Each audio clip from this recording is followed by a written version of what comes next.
In remote campsites across the wilderness, the human voice is rarely the loudest sound. Campers report unexplained footsteps, figures at the tree line, and the sense of being watched by something unseen. In this episode, we bring you true scary stories, desolate campsite encounters, first-hand accounts of deep woods terror, and presences no one could explain. My name is Eli Vargas. I was raised in the desert edge of southern Arizona, a landscape where the nights are long, the wind carries secrets, and coyotes are not merely scavengers, but ghosts that move on four legs. By the time I was old enough to know, the desert wasn't an empty place.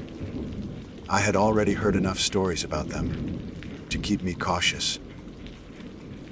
My father used to tell me they were tricksters, creatures that lived half in our world and half in some older one. He spoke of them as if they remembered things humans had forgotten. To most people, they were just animals. To us, they were something more. That summer, I was 26. Taking time off from work after a series of long shifts in construction had ground me down. My cousin Mateo convinced me to join him on a camping trip near the Dragoon Mountains. We planned 2 nights away from town, away from phones, away from noise. Just firelight, open sky, and the kind of stillness that only those places know. I packed light, sleeping bag, food, water, a knife my father had given me, and we set out late in the afternoon. The first night was perfect. We pitched our tents in a clearing ringed with mesquite and prickly pear, close enough to a dry wash that we'd have some shelter from wind, but far enough that flash floods weren't a concern. The sky opened wide and heavy with stars, so many that the darkness itself seemed alive with them. We cooked beans and sausage over the fire, shared a flask of whiskey, and let conversation wander. Coyotes yipped far off in the hills. I remember thinking their voices added to the beauty, the sense of being fully in the wild. Before we turned in, Mateo tossed scraps from our meal into the brush. "Let them eat too," he said. Grinning, I laughed, not thinking much of it. Back home, plenty of folks left food out for strays, raccoons, whatever. Out here it felt harmless, maybe even generous. I didn't know then what that small gesture would invite. Sometime after midnight, I woke. My bladder pushed me out of my warm cocoon. A fire had burned low, a faint glow in the embers. The desert air cut cold against my skin. At first, everything seemed still. Then I noticed shapes beyond the light, low, shifting shadows slipping between the brush. Coyotes. 4. Maybe 5. I heard the soft patter of paws on dust, the faint whine of their throats. They weren't afraid. They stood just at the edge of firelight, watching. Their eyes caught the dim red glow and shone like wet glass. One let out a short, sharp clack of its teeth, a sound so deliberate it made me freeze. Another answered, jaws snapping in rhythm, as if they were speaking. I eased back toward my tent. They didn't follow, not close, but their eyes tracked me. When I slid into my sleeping bag, Mateo stirred. "What's wrong?" he whispered. "Coyotes," I said. "They're close." He chuckled, half asleep. "They won't bother us. Just keep the fire going." But I didn't sleep again. I lay awake listening. Every so often I'd hear the teeth again, clattering, grinding together. Not snarls, not growls, a language. It rose and fell in cadences, punctuated by small yips, as though they carried on a conversation. Just outside the circle of light, my skin crawled. Dawn finally broke pale and thin across the ridges, and with the light they slipped away. By the time Mateo unzipped his tent, yawning, there was no sign of them. He shrugged when I told him. They smelled food. That's all. He spoke easily, as if my unease was just nerves. Still, I felt watched all through breakfast. The second evening came, and though I tried to put my fear aside, the memory of those eyes stayed with me. We hiked a long loop that afternoon, following faint trails up to the granite boulders that rose out of the earth like ruined castles. We returned tired, feet sore, but spirits high. Over the fire we cooked meat again, letting fat hiss and drip into the flames. When we finished, Mateo tossed the scraps into the dark. This time I stopped him. "Don't," I said. He looked at me, confused. "It's fine. They'll clean it up. They were too close last night. They're coyotes. That's what they do. Come on, Ely. Don't get spooked." I didn't argue further, but I kept my knife close that night. Darkness fell heavy. The coyotes returned earlier, as if waiting. I counted at least 6 this time, circling wider. They moved with a patience that unsettled me, pacing in slow arcs, eyes flashing between the brush. Again came the teeth, clack, clack, clack, sometimes in pairs, sometimes in overlapping rhythms that made my scalp prickle. It was too patterned, too precise. Mateo muttered from his tent, "Ignore them. They'll go away." But they didn't. Hours stretched, and the fire burned down. I gathered what little wood we had left, feeding it, keeping the flames tall. Each time sparks rose, their eyes blinked in unison, like they were reacting, waiting. At one point, one of them stepped forward. A large male, ribs showing under its coat, teeth bared in a strange grin. It sat just beyond the light, tail curled, and it did not break its stare. It didn't lunge, it didn't growl. It simply sat, jaws parting and closing, teeth clacking like words. I whispered a prayer I hadn't said since childhood. When dawn came again, my body ached with exhaustion. The coyotes melted into the hills as if they had never been there. Mateo stretched and groaned, rubbed his eyes, and laughed at me when he saw my drawn face.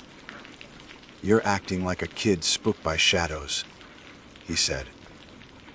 But I knew what I had heard. They weren't just scavengers. They were speaking, and worse, they were waiting for something. That morning I suggested we pack up and leave. "We've had our fun," I told him. "Let's head back." Mateo shook his head. "One more night. I want to hike the southern ridge." He was stubborn, always had been, and I was too tired to argue. The sun blazed hot, and we sweated through our shirts climbing over rock. But my thoughts never strayed far from the night before. Every bush we passed seemed to hold eyes. Every gust of wind carried the phantom clatter of teeth. We made camp again, same clearing, same fire pit. When dusk settled, I begged him not to throw the scraps. "Please, Mateo." "Don't," he frowned. "You're serious." Yes.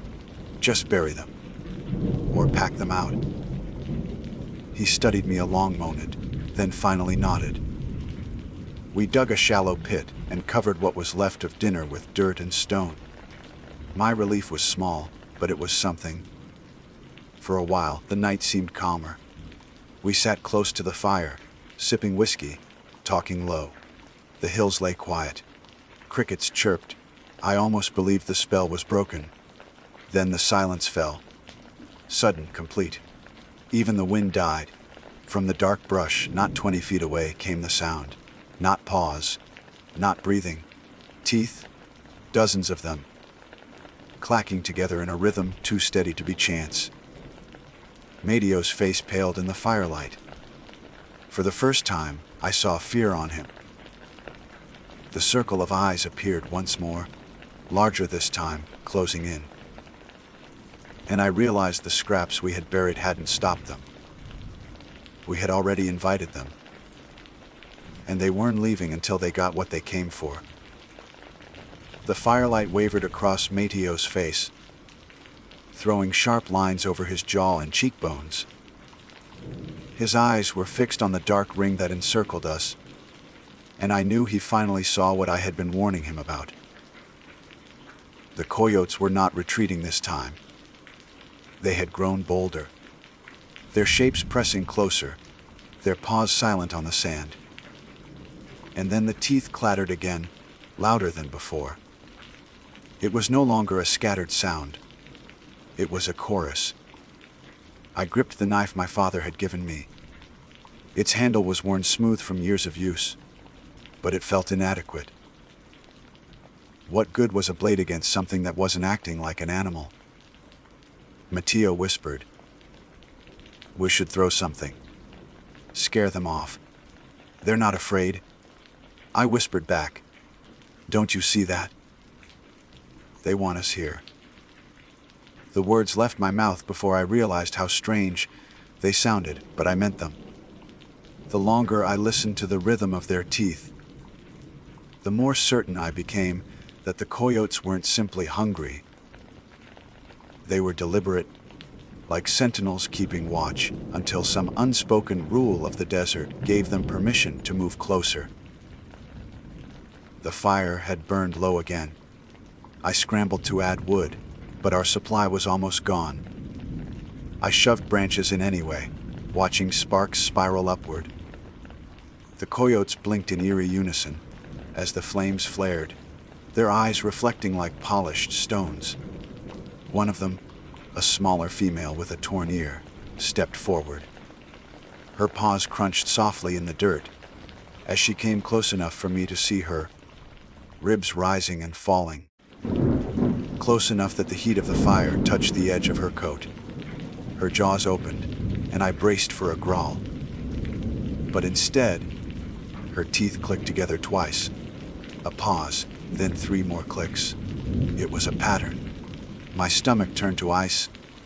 "They're talking," I said, barely above a breath. Mateo gave me a look that was both terrified and defiant. "Don't say that. Don't make it worse," he muttered. But I knew it wasn't imagination. The cadence was too sharp, too measured. I had spent years listening to rhythms in construction work. Hammer strikes, nail guns, saw teeth. And I knew patterns when I heard them. This was no accident. For long minutes, the pack circled. The sound came from all sides. A language I couldn't translate but somehow felt in my bones. There was intent behind it, something that reached beyond hunger. Finally, when the first thin thread of dawn stretched across the horizon, they stopped.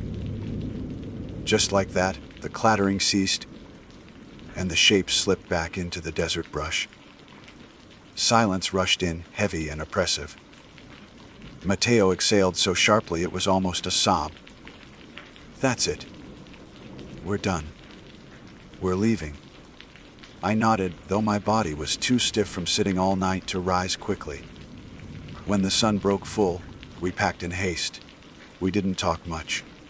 Every rustle in the grass, every bird cry, felt like it might shift into teeth again.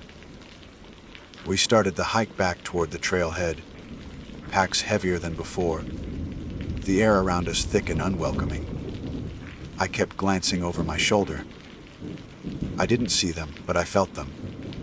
Coyotes can travel quietly, miles without breaking cover. And I knew they were still near. 2 hours into our hike, we crossed a stretch of dry wash where the sand was soft.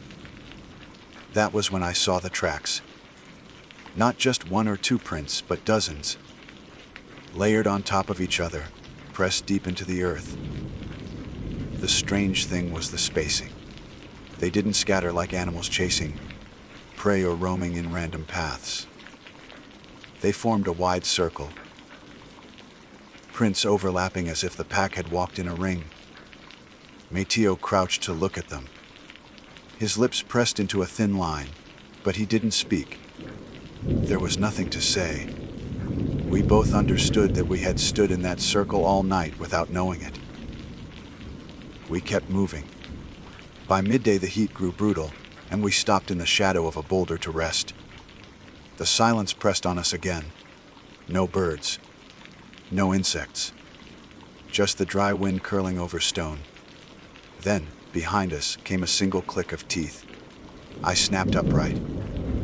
Mateo gripped his canteen so tightly I thought it might crush in his hand. But when we looked around, nothing stirred. The desert lay empty. We pushed on, walking faster. My legs ached and sweat stung my eyes, but the memory of that sound propelled me. The trailhead wasn't far now. If we just made it to the truck, we could be gone, leave the coyotes and their strange ritual behind. But when we reached the truck, relief didn't come. The vehicle stood where we'd left it, dust coating the hood, sun glaring off the windshield. But the ground around it was wrong. The sand was tressed with tracks, hundreds of them encircling the truck again and again. They had been here. They had walked in their ring around our only way out. Mateo cursed under his breath. We loaded our gear in silence, neither of us willing to admit how much our hands shook. He jammed the keys in the ignition, and the engine roared to life.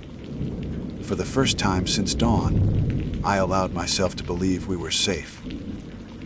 But as we pulled onto the dirt road, I saw them. At first it was only one, standing on a ridge above us, silhouetted against the sun. Then another. Then three more. They followed from a distance, moving in a strange, almost measured pace, as if they were not chasing but escorting. Each time I looked back, they were still there, trotting along the ridges, always keeping pace. Hours later, when we finally reached paved road, they stopped. They gathered in a cluster on the last hill, teeth flashing white in the daylight. And though no sound carried to us, I swore I could feel the rhythm of their clattering still, echoing inside my skull. We didn't speak much on the drive back. Mateo gripped the wheel tight, jaw clenched, and I sat staring out the window, unable to shake the feeling that we had crossed into something we shouldn't have touched. That night, in the safety of my own bed, I tried to convince myself it had all been exhaustion and nerves. The desert plays tricks. Coyotes are scavengers, nothing more. But when I closed my eyes, I saw their teeth clicking in sequence, their eyes blinking in unison, their circles pressed into the sand. Sleep came shallow, uneasy, and then I woke to the sound, not outside, not distant, but near. Teeth clattering, steady, rhythmic, from the corner of my darkened room. My heart lurched. I fumbled for the lamp. The light spilled across empty walls, a chair, my boots. Nothing else. Silence. I sat trembling, holding my breath, waiting for the sound to return. Hours passed before exhaustion dragged me down again. When morning came, I told myself it had been a dream. That was easier than believing they had followed me home. But the next evening, as I stepped onto my porch, I saw movement at the edge of the field behind my house. Coyotes. 3 of them, sitting in the grass, watching. Their eyes reflected the last light of dusk, and when I froze, one opened its mouth. The 3 coyotes sat in the fading light as though carved from the earth itself. They did not advance, did not retreat. They only watched, jaws working in that slow, deliberate rhythm. The sound carried across the open space, faint yet undeniable. Teeth clattering like stones struck together. I gripped the railing of my porch so hard the wood creaked under my palms. My mind raced for explanations. Maybe I was hallucinating from lack of sleep. Maybe I was projecting fear onto ordinary animals. But deep down, I already knew those excuses wouldn't hold. This wasn't a dream. They had followed me home. I forced myself inside, shutting the door quickly. Bolting it, though I knew a simple lock meant nothing against teeth and claws if they truly wanted in. The night stretched on. Every so often, from beyond the walls, came the faint clack of teeth. Always in sequence, always measured. It was worse than howls would have been. Howls belonged to nature. This sound belonged to something else. Morning brought no comfort. When I stepped outside cautiously, blinking against the sunlight, the yard was empty. No paw prints disturbed the dry soil. No bodies lingered. Only silence. For a fleeting moment I wondered if I had truly imagined it. But the feeling of being observed lingered. As I drove into town to restock supplies, I caught glimpses in the periphery. Shapes slinking between shrubs, a pair of eyes glinting from a culvert, the ripple of movement along a ridge. I could never focus fast enough to be sure, but instinct screamed at me that I was not alone. When I reached the small grocery store, Mateo was already waiting. His face looked as tired as mine, his dark eyes sunken, lips pressed tight. Without greeting, he said, "You've seen them too." I didn't need to ask what he meant. I nodded. "They were outside my window last night," he whispered, gripping my arm with surprising force. I heard them, just like before. The same language. The words settled heavy between us. Neither of us wanted to call it a language. Yet there was no other word that fit. We tried to make sense of it over stale coffee at the corner cafe. We spoke low, afraid of drawing attention, though who would have cared? To anyone else, we would sound insane. Two grown men haunted by coyotes. I've heard old stories, I admitted. From my dad. He said coyotes aren't just animals. They're tricksters, messengers, sometimes even omens. Mateo shook his head violently. No, they're dogs. Wild dogs. That's it, but his trembling hands betrayed him. We parted soon after. He swore he was leaving town for a while, heading north to stay with a friend. He said distance would break whatever tether the coyotes had on us. I wanted to believe him. Yet as I drove back to my place, every turn of the road seemed watched, each hilltop crowned with a sentinel silhouette that vanished when I looked twice.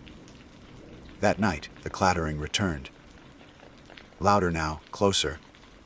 I sat in my darkened living room, knife across my knees, listening to the chorus outside. It wasn't random anymore. It rose and fell in a rhythm that mimicked speech. My ears began to pick out pauses, inflections, even repetition, as if the coyotes were reciting something, some chant older than words. Hours passed, and still they kept on. I felt the sound burrow into my bones, rattling in my skull. By dawn, when silence finally returned, my body was hollow with exhaustion. The following evening, I decided to fight back. Desperation breeds recklessness. I filled a lantern with oil, gripped my knife, and stepped outside as the last light bled from the sky. They were waiting. Dozens now, sitting in a wide ring around my property, their eyes catching the lantern glow. When I raised the light, the clattering rose with it, as if they were responding. My skin prickled with cold sweat. I shouted, voice cracking in the night air. "What do you want from me?" The teeth answered. Clack, clack, clack, a pause. Clack, clack, clack. I froze. Que rhythm, it was repeating. Deliberate, and then, from the dark, one of them stepped forward. A large male, its coat mangy, ribs showing like pale fingers. It walked slowly, calmly, until it stood at the edge of the lantern's glow. It lowered its head, opened its jaws, and snapped its teeth together 3 times. Then, impossibly, I heard my name. not spoken clearly, not in human voice, but shaped through the rhythm of teeth, a broken imitation of language. Eli. The sound chilled me to the marrow. I stumbled backward, nearly dropping the lantern. The pack echoed the name in unison, teeth clattering in fractured harmony. Eli, Eli, Eli. I fled inside, bolting the door, though I knew it wouldn't stop them if they chose to enter. I sat with my back against the wall, knife in hand, heart pounding, while outside the chorus repeated until the sky began to lighten. The next day, I drove to Matteo's place. I needed to see him, to confirm I wasn't losing my mind. But when I reached his small house on the outskirts of town, the driveway was empty. Windows shuttered. The neighbor told me he had left suddenly 2 nights ago, packed his truck, and drove north without saying goodbye. He hadn't called me. He hadn't written. He had simply vanished. And I knew why. The coyotes had chosen me. They followed still, every evening just before dark. I hear the first clack of teeth from the field. They draw closer with each night, as though waiting for me to break, to step outside and join their circle. I've stopped sleeping much. Coffee and fear keep me upright, but my body trembles from fatigue. Sometimes, in the half-light of dawn, I think I see them even inside the house. Shadows with flashing eyes, jaws working in silence. I don't know what they want. I don't know if they're spirits, demons, or simply something older than either word. But I know they are patient. They've waited through centuries of desert nights. They can wait for me. Last night, I dreamt of sitting among them, the firelight painting my face as I clicked my teeth in rhythm with theirs. The sound was comforting, almost warm, like being welcomed into a family. When I woke, my jaw ached, as though I had been grinding my teeth all night. I fear that soon the difference between dream and waking will blur entirely. As I write this, the sun is setting. The horizon bleeds orange, and already I can hear them gathering outside. The chorus is softer tonight, slower, as though coaxing me. I feel my body lean toward the door, despite my mind's protests. My father's knife lies on the table beside me, but it feels meaningless now. What blade can cut through something that speaks with the earth's own voice? If you find this, know that I tried to resist. Know that I warned Matteo, though I fear he too may be lost. Know that the coyotes are not what you think. They wait in the dark, teeth clattering like words, like language too old for human throats. And when they call your name, do not answer. Because once you hear them, once they know you, they never stop watching. And I think, tonight, they mean to bring me into their circle.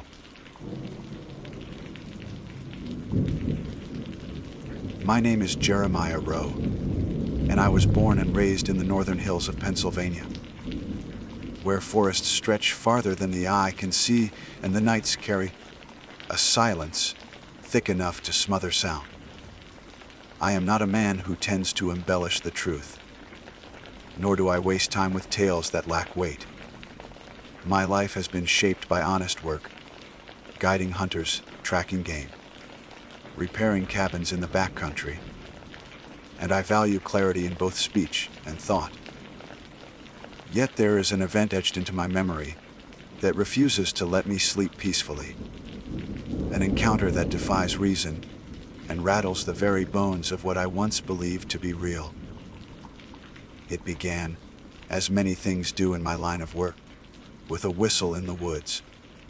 When I was a boy, my grandfather taught me how to mimic the calls of owls. He had an old, brass whistle, small and tarnished, that he claimed had been passed down from his own father. The whistle was designed to replicate the low, resonant hoot of a great horned owl, and I learned quickly how to use it to bring birds circling closer in curiosity. At first, it was a game. My cousins and I would sit at the edge of the fields, whistling and listening for the deep replies from the timber. But as the years passed, the whistle became something of a ritual for me, a way of marking the stillness of the forest and reminding myself that I was not alone out there, no matter how vast the wilderness stretched. It was in late October, just as the maples were shedding their last gold leaves and the nights began to harden with frost, that I found myself alone on a ridge overlooking Pine Hollow. I had agreed to guide a pair of hunters who wanted a chance at whitetail, but they had left camp earlier than expected, deciding to hike the opposite direction of the valley. I stayed behind, restless but content, and watched the long shadows bleed across the ridges. When the silence settled too heavy on me, I pulled the whistle from my pocket. It was cool against my lips, carrying with it the faint metallic taste I had known since childhood. I gave a low call, steady and deliberate, and waited. The woods answered, though not immediately.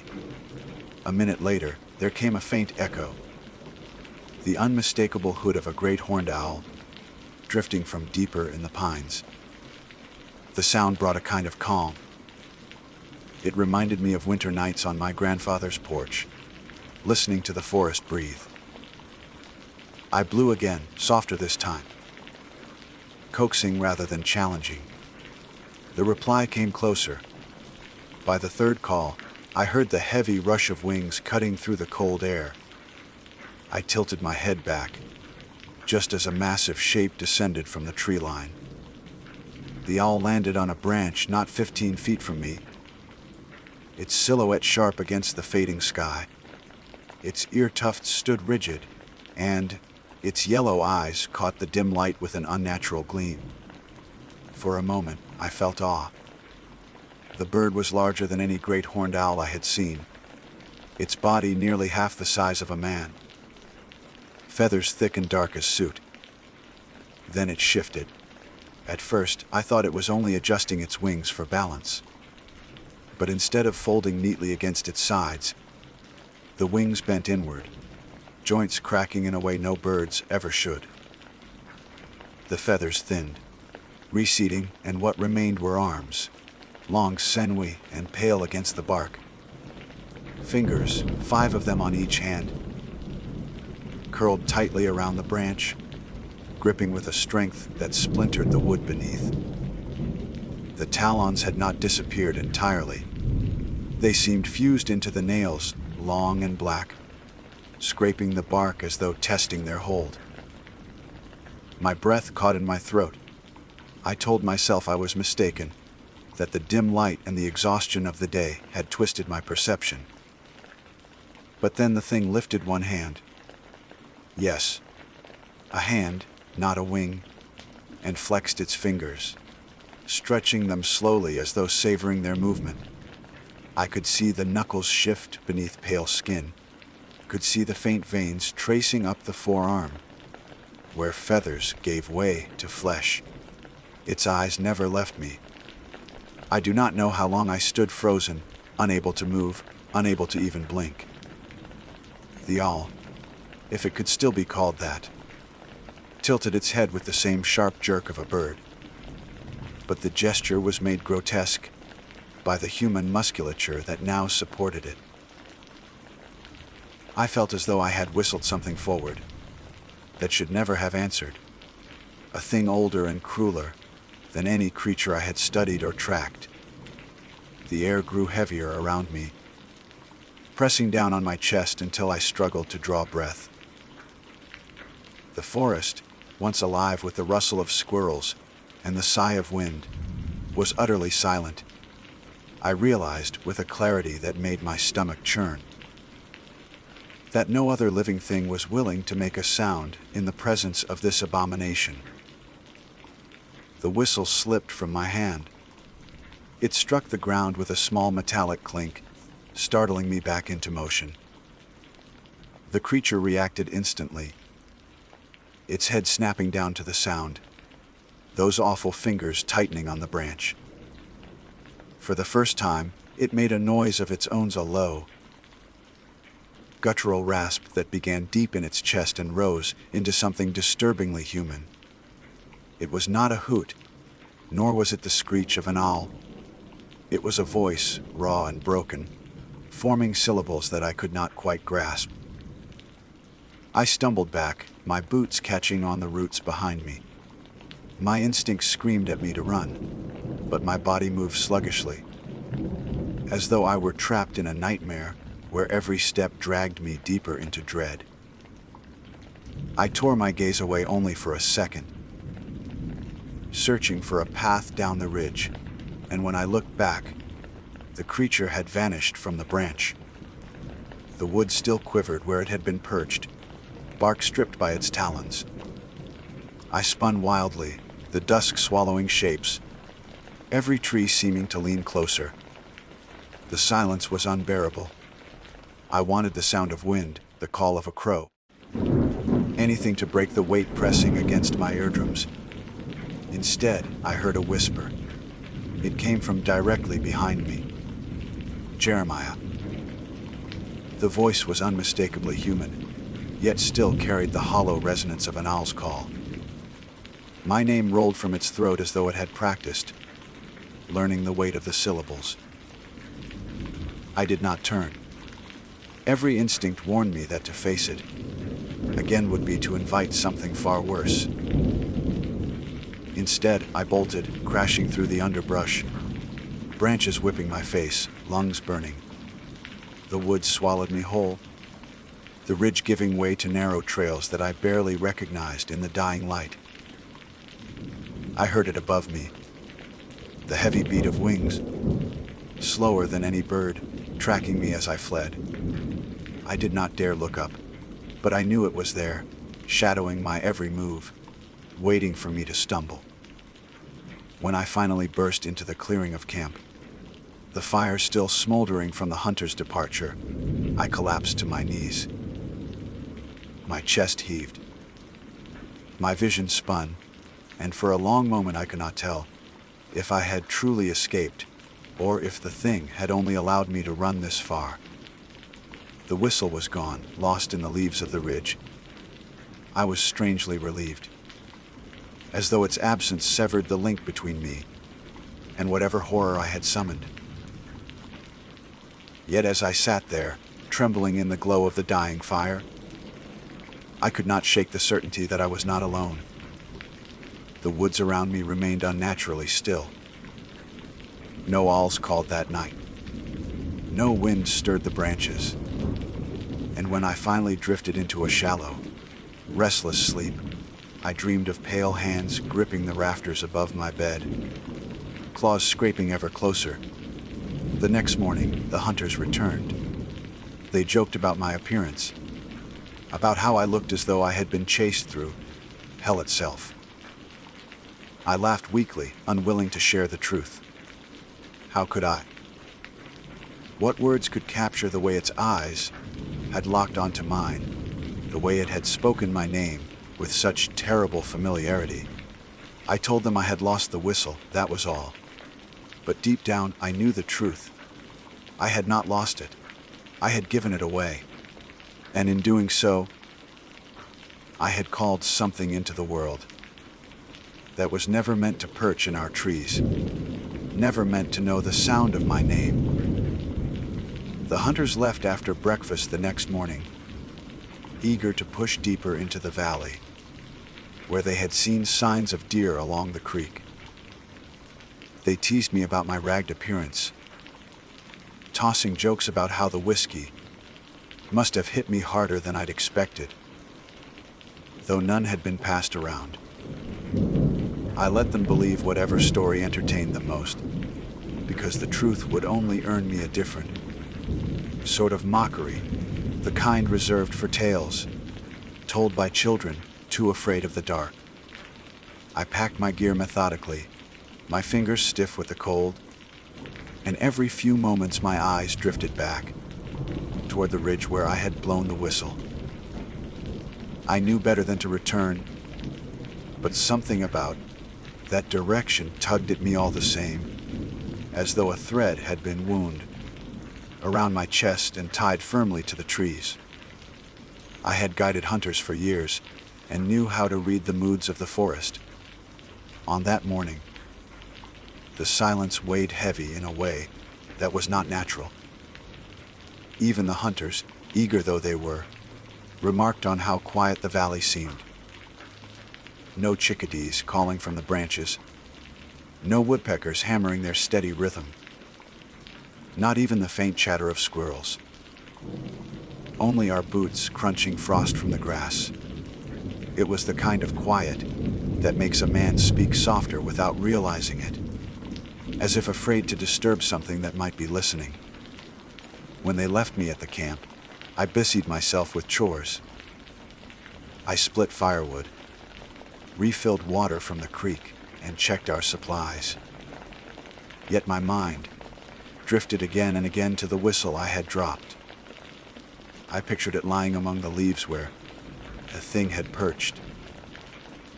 And with each image came the sickening possibility that the whistle had not remained there at all. The way its pale fingers had flexed, the way it had called my name.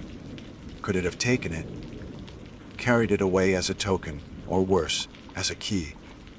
By noon the sky clouded, gray and low, the kind of ceiling that makes the day feel shorter than it is.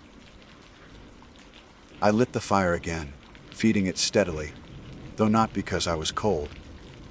The truth is that I could not bear the silence of the woods without something crackling beside me. I had the uneasy sense that, if I let the fire die, something else might slip closer in the shadows. When the hunters finally returned near dusk, they were empty-handed and irritated. They blamed the lack of game on the cold snap, muttering about how everything must have moved down the valley. I nodded. Though my thoughts whispered something different, the forest was empty, because it had learned to hide. The presence of that thing had cleared it, the way a hawk sends smaller birds scattering from a field. That night, as the hunters snored in their bedrolls, I sat awake by the fire. The crackle and hiss gave me courage, but not enough to still the pounding of my heart. I tried to convince myself that what I had seen on the ridge was a hallucination, the trick of twilight and exhaustion. But each time I closed my eyes, I remembered the sound of its voice. My name spoken in tones that were almost human, almost bird, but not fully either. That was no dream. Around midnight, when the fire had burned low, I heard it again. The first sound was faint, almost imperceptible, like the shifting of bark in cold air. Then came the scrape, slow, deliberate, nails against wood. My breath froze in my chest. The hunters remained asleep, oblivious, their faces turned away. I strained my ears and heard it once more, closer now. A rasping drag, as if something sharp trailed down the side of a tree. I stood slowly, my legs trembling, and scanned the darkness beyond the firelight.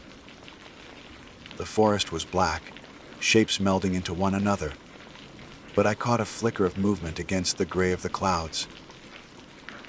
High above, in the skeletal branches of a dead oak, a shape crouched. Its eyes reflected the fire's glow, twin embers suspended in the void. I did not breathe. The shape unfurled.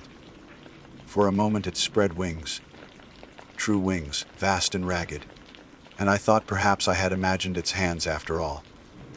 But then, with sickening grace, the wings folded in again, receding until they became arms, elbows bending wrong, fingers stretching outward, like talons searching for purchase. It gripped the branch, skin pale against the bark, and tilted its head in that uncanny way, the way owls do when sizing up prey. I wanted to wake the hunters, but some instinct told me not to. What good would it do to drag them into this horror? They would not believe until they saw, and by then it might be too late. So I stood alone, clutching the handle of my hunting knife, though I knew the blade was laughable against whatever this was. Then it spoke again. "Jeremiah." The voice drifted from above, softer this time, almost coaxing. The syllables stretched unnaturally, breaking in odd places, as though it was still learning how to shape them. My throat tightened, but against my will I answered, barely a whisper. "What do you want?" The thing tilted its head farther, neck bending too far, the motion grotesque. Its mouth opened, and from within came not words but a sound, a mixture of hoot and human moan, that made my bones ache. The hunters stirred in their sleep but did not wake.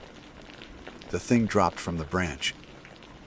It landed silently, though the ground was thick with dry leaves. One moment it was above me, the next it stood at the edge of the firelight, its body half feather, half flesh, its hands flexing as though testing their strength. It did not approach, not fully, but circled just beyond the glow, watching. Its eyes never left mine. I backed toward the tent, stumbling over the stacked wood pile, never daring to turn my back. The fire crackled low, throwing erratic shadows, and in each shifting flame I swore its shape distorted further, feathers peeling away to reveal more skin, more human resemblance than before. I do not know how long the standoff lasted. Perhaps minutes, perhaps hours. My mind frayed at the edges, time warping under the weight of fear. Eventually the thing stretched its wings again, not as arms, but wings, and rose soundlessly into the canopy. It vanished among the branches without a trace, and the night grew still once more. I did not sleep. When dawn broke, the hunters noticed my pale face and trembling hands. They laughed at first, but unease clouded their expressions when they saw the deep scratches gouged into the oak near the camp. I told them nothing. Some truths cannot be spoken without inviting them back. That day, we left the valley. The hunters grumbled about wasted time, but I insisted. Something in my voice must have convinced them, because they did not argue long. We packed quickly and hiked out, the trail winding upward toward the ridge. As we passed beneath the trees where I had first seen it, I caught a glint among the leaves. My blood turned cold. It was the whistle. The brass was dulled, but I recognized it instantly, lying neatly in the center of the path as though placed there. I bent to pick it up, though my hands shook. And when my fingers closed around the metal, it felt warm, too warm, as though it had been held in a living palm moments before. I slipped it into my pocket without a word. For the rest of the hike, I felt watched. The hunters noticed nothing, but my ears strained at every rustle, every shift of wind. I half expected to hear my name whispered again, breathed from the canopy above, but the forest remained quiet. Not alive, not welcoming, just waiting. That night, long after I returned home, I laid the whistle on my dresser. I should have thrown it into the river, should have buried it deep in the earth where no one could find it. But I did not. Some part of me was bound to it now, as surely the thread that had tugged me toward the ridge.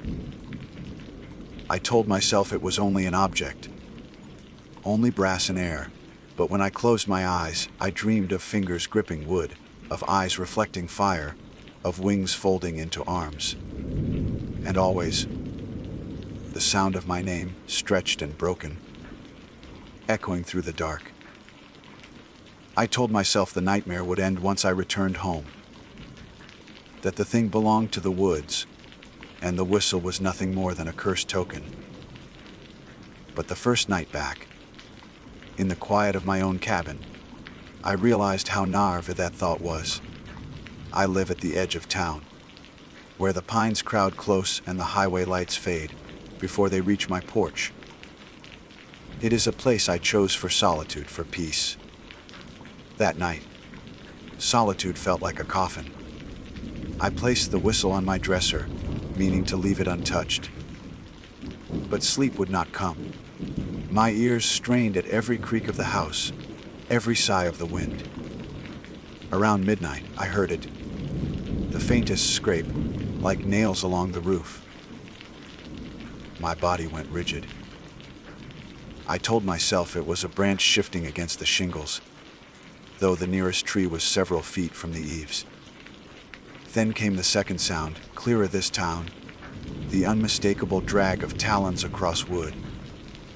I rose from bed and gripped the shotgun I kept beside the door. My heart thundered in my chest as I stepped into the living room, the boards cold beneath my bare feet. The house was dark except for the sliver of moonlight through the curtains. I waited, every muscle tensed, but the sound did not repeat. For a long time, silence wrapped the cabin, so thick I thought perhaps I had imagined it. I set the gun down, exhausted, and returned to bed. When I opened my eyes again, I was not alone. It crouched on the rafters above me, its body folded, its pale fingers gripping the beam with casual strength. Its eyes gleamed yellow in the faint light, locked on me with the intensity of a predator watching prey. I froze, unable to move, unable to even breathe. The creature tilted its head. That same sharp avian motion, and I felt its gaze pierce deeper than sight, as though it saw the marrow of my bones. Then it spoke. Jeremiah. The voice was clearer now, more human, as though it had practiced until the syllables rolled smooth. My chest tightened. I wanted to scream, to flee, but terror glued me to the mattress. The creature lowered itself slowly, wings folding inward, arms stretching, claws scraping as it descended the wall. It moved with unnatural silence, each step measured, deliberate. I snatched the whistle from the dresser, desperate without knowing why, and held it in front of me like a ward. The creature stopped. Its eyes flicked to the brass in my hand, and for the first time I saw its expression change. If a bird can smile, it did. I hurled the whistle at it. The metal struck its chest with a hollow clang. The sound that burst from its throat was not pain but laughter. A broken, rasping cackle that twisted my stomach. It caught the whistle midair with those human hands, cradling it as though I had returned a gift. The smile widened, grotesque against the beak, like curve of its mouth. Then, just as suddenly, it leapt to the window. Glass shattered as it vanished into the night, wings beating once, twice, before silence returned. I sat trembling in the wreckage, the whistle gone, my heart racing so violently I feared it would burst. For days I tried to convince myself it would not return. I patched the window, I kept the shotgun loaded, I prayed in a way I had not since boyhood. Yet each night, I heard it circling outside. The rush of wings, the faint scrape of claws on the roof. It did not always show itself, but its presence weighed on me like a storm waiting to break. I stopped guiding hunts. I stopped answering calls from friends. I hardly ate, hardly slept. My world shrank to the flickering candlelight of my cabin, and still I felt its eyes on me. One evening, as dusk settled, I resolved to end it. I told myself I would face it directly, demand what it wanted, even if it cost me my life. So I stepped onto the porch with the shotgun in hand, the air brittle with cold. The forest loomed silent, waiting. "Come out!" I shouted, my voice cracking against the stillness. "You've followed me long enough. Show yourself." For a moment, nothing stirred. Then, from the tree line, two yellow eyes blinked open. They hovered in the dark, unblinking, unhurried. The shape moved forward, wings folding inward, hands extending to clutch the porch rail. It was taller than I remembered, nearly my height, its feathers patchy as though they were sloughing away. The skin beneath was pale, almost translucent, veins dark beneath the surface. The mouth opened, and my name slid from it smooth as silk. "What do you want from me?" I demanded, though my voice wavered. The creature tilted its head, fingers tapping the rail. Then it lifted the whistle, holding it delicately between thumb and forefinger. It raised the brass to its mouth. The sound that followed was not an owl's call. It was my own voice. Perfect, clear, as though I had spoken into the night myself. Hearing it froze my blood. The creature blew again, and once more my voice echoed back, calling out into the emptiness, "Jeremiah Rowe." I staggered back, the shotgun heavy in my hands. I fired. The blast split the silence, smoke choking the air. But when the haze cleared, the porch was empty. Only the echo of my own name lingered in the trees. That night I did not sleep at all. I tell you this now, because I do not know how much longer I can bear it. The whistle is gone, taken, but I hear it still. Sometimes from the woods, sometimes from the attic above my bed, sometimes in the very walls of my home. And the voice grows sharper each time, less like mine, more like something else. A perfect mimicry sliding towards something far worse. If you walk the ridges of Pine Hollow, if you hear an owl call too close, do not answer. Do not raise a whistle. Do not even breathe too loudly. Because once it knows your name, once it can shape it with those human hands, and that borrowed throat, it will not stop. It will follow you from the woods. It will find your roof, your rafters, your bed, and it will call you again and again until the night itself belongs to it. I am Jeremiah Rowe, and I have told you the truth. Believe me or don't. But when you hear the scrape of claws above your head, when the silence deepens around you, and the fire gutters low, remember this: some calls should never be answered. My name is Noah Franklin, and I work as a licensed wilderness guide near the northern reaches of Yellowstone National Park. For the sake of clarity and honesty, I will tell this story as carefully and precisely as I can, though words hardly do justice to what I witnessed. I am a man in my late 30s, trained in outdoor survival and well accustomed to the unpredictable challenges of the backcountry. Over the years, I have guided dozens of clients, some eager hunters, others hikers chasing photographs and memories. I have seen grizzlies at close range, storms that ripped tents into rags, and nights so cold they froze water bottles, solid inside the sleeping bag. But none of those memories weigh on me like the night I saw the thing we now call the skinless wolf. When I first began guiding near Yellowstone, I believed my work would always fall within the boundaries of what could be explained. Animals, weather, human error. My father had taught me the practical truths of the woods when I was a boy. Every sound has a source, every track has a maker, and every shadow has its reason. He used to say. That belief kept me steady through many trips, even when clients grew uneasy at coyotes, crying too close to camp, or when a pair of glowing eyes lingered at the tree line longer than felt comfortable. I leaned on logic, always. It was safer that way, for me and for the people who trusted me. It was in early October, just as the leaves had turned to rust and fire along the ridges.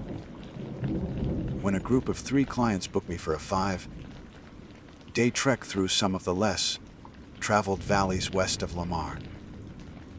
These men weren't hunters in the traditional sense, though one carried a rifle for protection.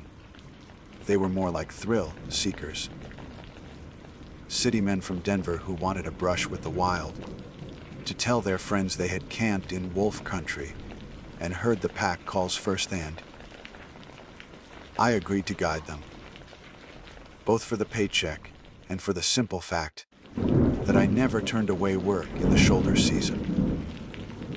The first 2 days passed without trouble. We moved along ridges that gave us broad views of the valley floor, where elk herds bunched together like beads on a string. We saw bison lumbering slow across the plains, steam rising from their nostrils in the chill air. At night, I built fires and cooked venison I had prepared earlier, while the clients drank whiskey from metal flasks and laughed at one another's half-drunken stories. It was on the 3rd night, camped near a shallow creek, when I first sensed that something was wrong. The moon was nearly full, pale enough to stain the entire meadow in silver light. Coyotes yipped in the distance, then fell quiet all at once, as though cut off mid-call. That silence pricked at me harder than the cold. Anyone who has spent time outdoors knows that the woods and valleys have rhythms. When they break, you notice. The men had gone into their tents, leaving me by the fire. I was rolling my shoulders, loosening muscles that had grown tight after a long day's hike, when I caught motion at the far end of the meadow. At first I thought it was elk, but the shapes moved differently, lower, swifter. I squinted and realized I was looking at wolves. A whole pack, sliding through the grass with that unmistakable coordination, heads low, bodies long and deliberate. I counted 7. The sight didn't unsettle me at first. Wolves were not strangers to this valley. I had glimpsed them before, usually at distances so great they could have been mistaken for shadows. To see them this close, however, only a couple 100 yards away, was rare. The fire crackled behind me as I stayed still, not wanting to draw their attention. Most wolves would avoid humans. I knew that much, and then I saw it. The 7th wolf was not like the others. The moon caught on it in a way that made my stomach twist. At first I thought it was wet, matted from crossing the creek. But no, its body gleamed raw, muscle fibers exposed, threads of tendon catching the light like sinew from a butcher's table. It had no fur, no skin. Its ribs flexed as it moved, glistening with the wet sheen of blood and tissue, yet it padded forward as silently as the rest of the pack. Its eyes burned darker than the others, sockets that seemed too deep, too hollow. I froze. The other wolves fanned out in formation, tails straight, ears forward, moving with natural precision. But this thing, this skinless one, moved in perfect step with them, as though it belonged, as though the pack accepted it. Not a limp, not a stagger, no sign of pain. Only fluid hunting motion, smooth and confident. My pulse hammered in my ears. I told myself it was a trick of light, that maybe mange had stripped its fur, or scars had twisted its hide. But there was no mistaking what I saw. Flesh unshielded. A predator stripped bare and yet alive. I backed slowly toward the fire, knowing that if I startled, if I made sudden movement, the pack could lunge. My clients slept only yards away, unaware. The wolves stopped at the tree line, their bodies half swallowed by shadow. I counted again. 6 gray coats, tails flicking. And the 7th, gleaming red under the moon. They stared in silence. Wolves rarely linger that long, not when human scent and fire are strong. But they held there for what felt like minutes, unmoving, watching. I could not look away from the skinless one. Its mouth opened, and I swear I saw the wet cords of its jaw pull back, teeth flashing white against red. It didn't growl. No sound came at all. But I felt, somehow, as though it had spoken, though no words reached me. My body tensed with an instinct older than speech itself, the recognition of something terribly wrong. Finally, without signal, the wolves turned as one and melted back into the trees. Gone. I stood trembling beside the fire, breath steaming in the cold, trying to decide if I had lost my grip on reason. Eventually, I forced myself into my tent, rifle across my lap, ears straining for any sound outside. The night dragged until dawn, each minute a battle against sleep. When the men woke, I didn't tell them what I had seen. I claimed I'd been restless from the cold. They laughed, calling me a light sleeper, and asked about the day's route. I packed camp in silence, my eyes scanning the tree line for shapes that weren't there. But even as the sun climbed, burning away the frost, I couldn't shake the image. The wolf with no skin, hunting as if it were whole. And deep inside, I knew that we had not seen the last of it. The morning after that night felt sharper than most, as if the air itself carried weight. The clients grumbled as they packed, stiff from cold and sore from uneven ground, but they were in good spirits. They joked about coffee, about how their wives wouldn't believe they could sleep through coyote calls. None of them noticed the way my hands shook while rolling up my tent, or how often my eyes flicked to the tree line. I kept my mouth shut. What could I even say? That I had watched a wolf without skin pad, across the meadow like a nightmare dragged into flesh. They would have laughed or, worse, panicked. And panic in the backcountry is a fast road to disaster. We moved out by mid-morning, hiking along the creek until it thinned into a stony ribbon. The sky was clear, sun pouring down like molten gold over the ridges, yet every shadow seemed deeper than it should have been. I tried to focus on the trail, boot prints in damp earth, scat that told me elk had passed recently, claw marks where a black bear had forage bark. These were the ordinary signs of wilderness I knew how to read. But my thoughts kept drifting back to the pack, to that single wet, red shape moving in lockstep with its kin. By noon, we reached a ridge overlooking a broad valley. Far below, a herd of bison moved in lazy clusters, tails flicking at flies. One of the men pulled out binoculars and whistled. "Damn, that's wild," he said. "Like a damn documentary." I nodded but said nothing. I couldn't shake the unease. The wolves should have been nothing more than another sighting. Thrilling for the clients, routine for me. But I knew what I had seen.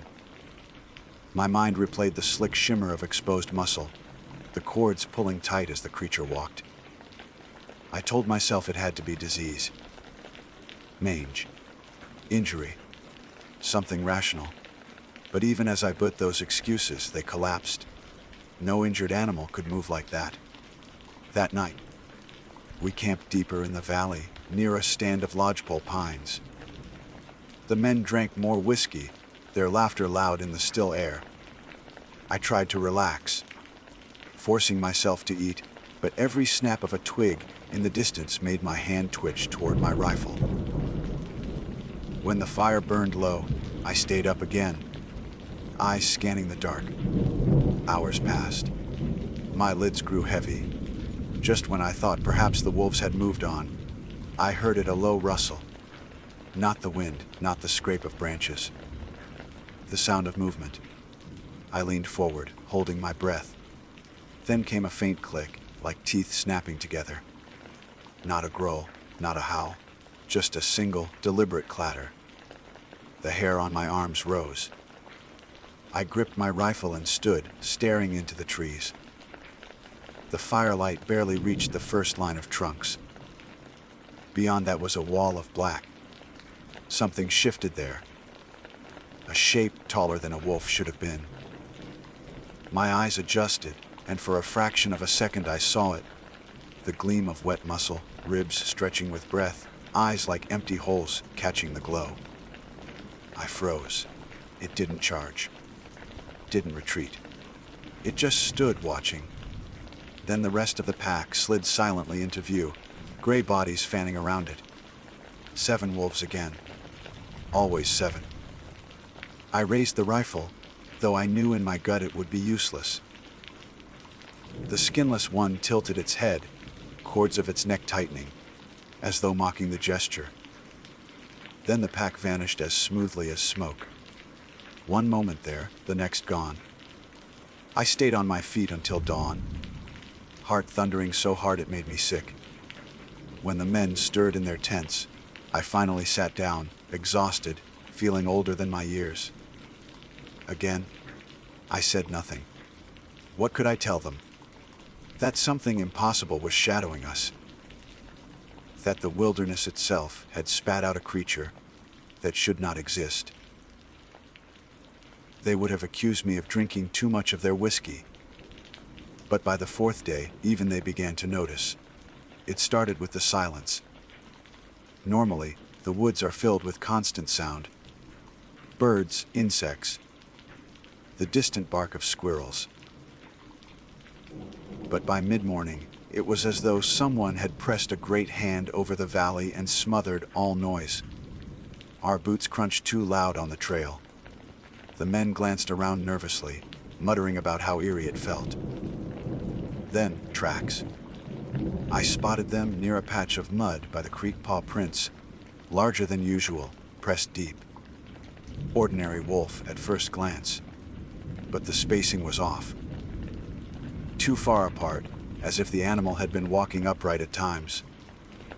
I crouched and ran a finger along the print, my stomach twisting. Wolves, one of the clients asked. Yeah, I said, forcing my voice steady. Just wolves. But I knew better. By dusk, clouds had rolled in, turning the sky the color of ash. We set camp in a clearing ringed with spruce. The men were quiet that night, their jokes fewer, their eyes flicking off into the trees. I didn't need to tell them. They felt it too, that prickle under the skin, the sense of being watched. I kept the fire high, piling wood until sparks shot into the dark. As the men drifted into uneasy sleep, I stayed by the flames, rifle across my knees. Hours crawled by. The silence pressed heavy, and then it came again. First the click of teeth, deliberate and sharp, then another closer, then a chorus, half a dozen clatters surrounding us in the dark. Not howls, not growls, just the snapping of jaws, echoing like some hideous language. My blood turned cold. I rose, firelight licking across my face. At the edge of the clearing, eyes glowed. 6 yellow pairs, steady and unblinking. And in the center, 2 pits of black, emptier than night itself. The pack stood still, circling, but never entering the ring of firelight. The skinless wolf lowered its head, cords of muscle flexing as it bared its teeth. The clattering grew louder, rhythm building like some grotesque chant. The other wolves snapped their jaws in unison, echoing the sound. Teeth clashing, over and over, a sound that burrowed into my bones. I thought they would rush us. I braced for it, heart pounding, every muscle tight. But they never moved closer. They only circled, teeth clattering in terrible rhythm, as though waiting for something. Some signal I couldn't understand. Hours passed that way. My legs ached. My throat went dry. And still they circled, until finally, just as the first pale light touched the horizon, they melted back into the trees and were gone. The men woke to find me standing there, trembling, rifle still raised. This time, I didn't bother hiding what I had seen. "There's something wrong out here," I said hoarsely. "Something hunting us." They laughed at first, thinking I was pulling a prank. But when I described the skinless wolf, the way it gleamed wet under the moon, their faces tightened. One of them swore and muttered that maybe we should cut the trip short. I didn't argue. We packed quickly that morning, moving faster than before, every man glancing over his shoulder. I led them west, hoping to shave a day off the route, pushing hard through brush and rock. But no matter how far we went, I couldn't shake the feeling of being shadowed. Every time the wind shifted, I caught a faint, coppery tang in the air. The smell of blood. That night would be our last in the valley. At least, that was the plan. But plans mean nothing when the wilderness itself has other designs. The fifth day dawned gray and heavy, clouds pressing low against the peaks like a lid. My clients were pale from lack of sleep, their voices hushed as we broke camp. They had stopped laughing 2 nights ago, and the silence between us now was as telling as the silence in the forest. We were supposed to hike out that day, though the route I had chosen was long and rough. If we pushed hard, we could reach the edge of the valley by nightfall. But I had my doubts. My gut told me the wolves. No, the thing with the wolves wasn't going to let us go that easily. We moved quickly at first, boots pounding the trail, packs groaning against our shoulders. The men cast glances over their backs every few minutes. Once, one of them muttered. I swear I heard it again, that clicking. But when we stopped to listen, the woods gave us nothing but the rustle of cold wind. By midday, we had climbed a steep ridge. From the top, I scanned the valley, searching for movement.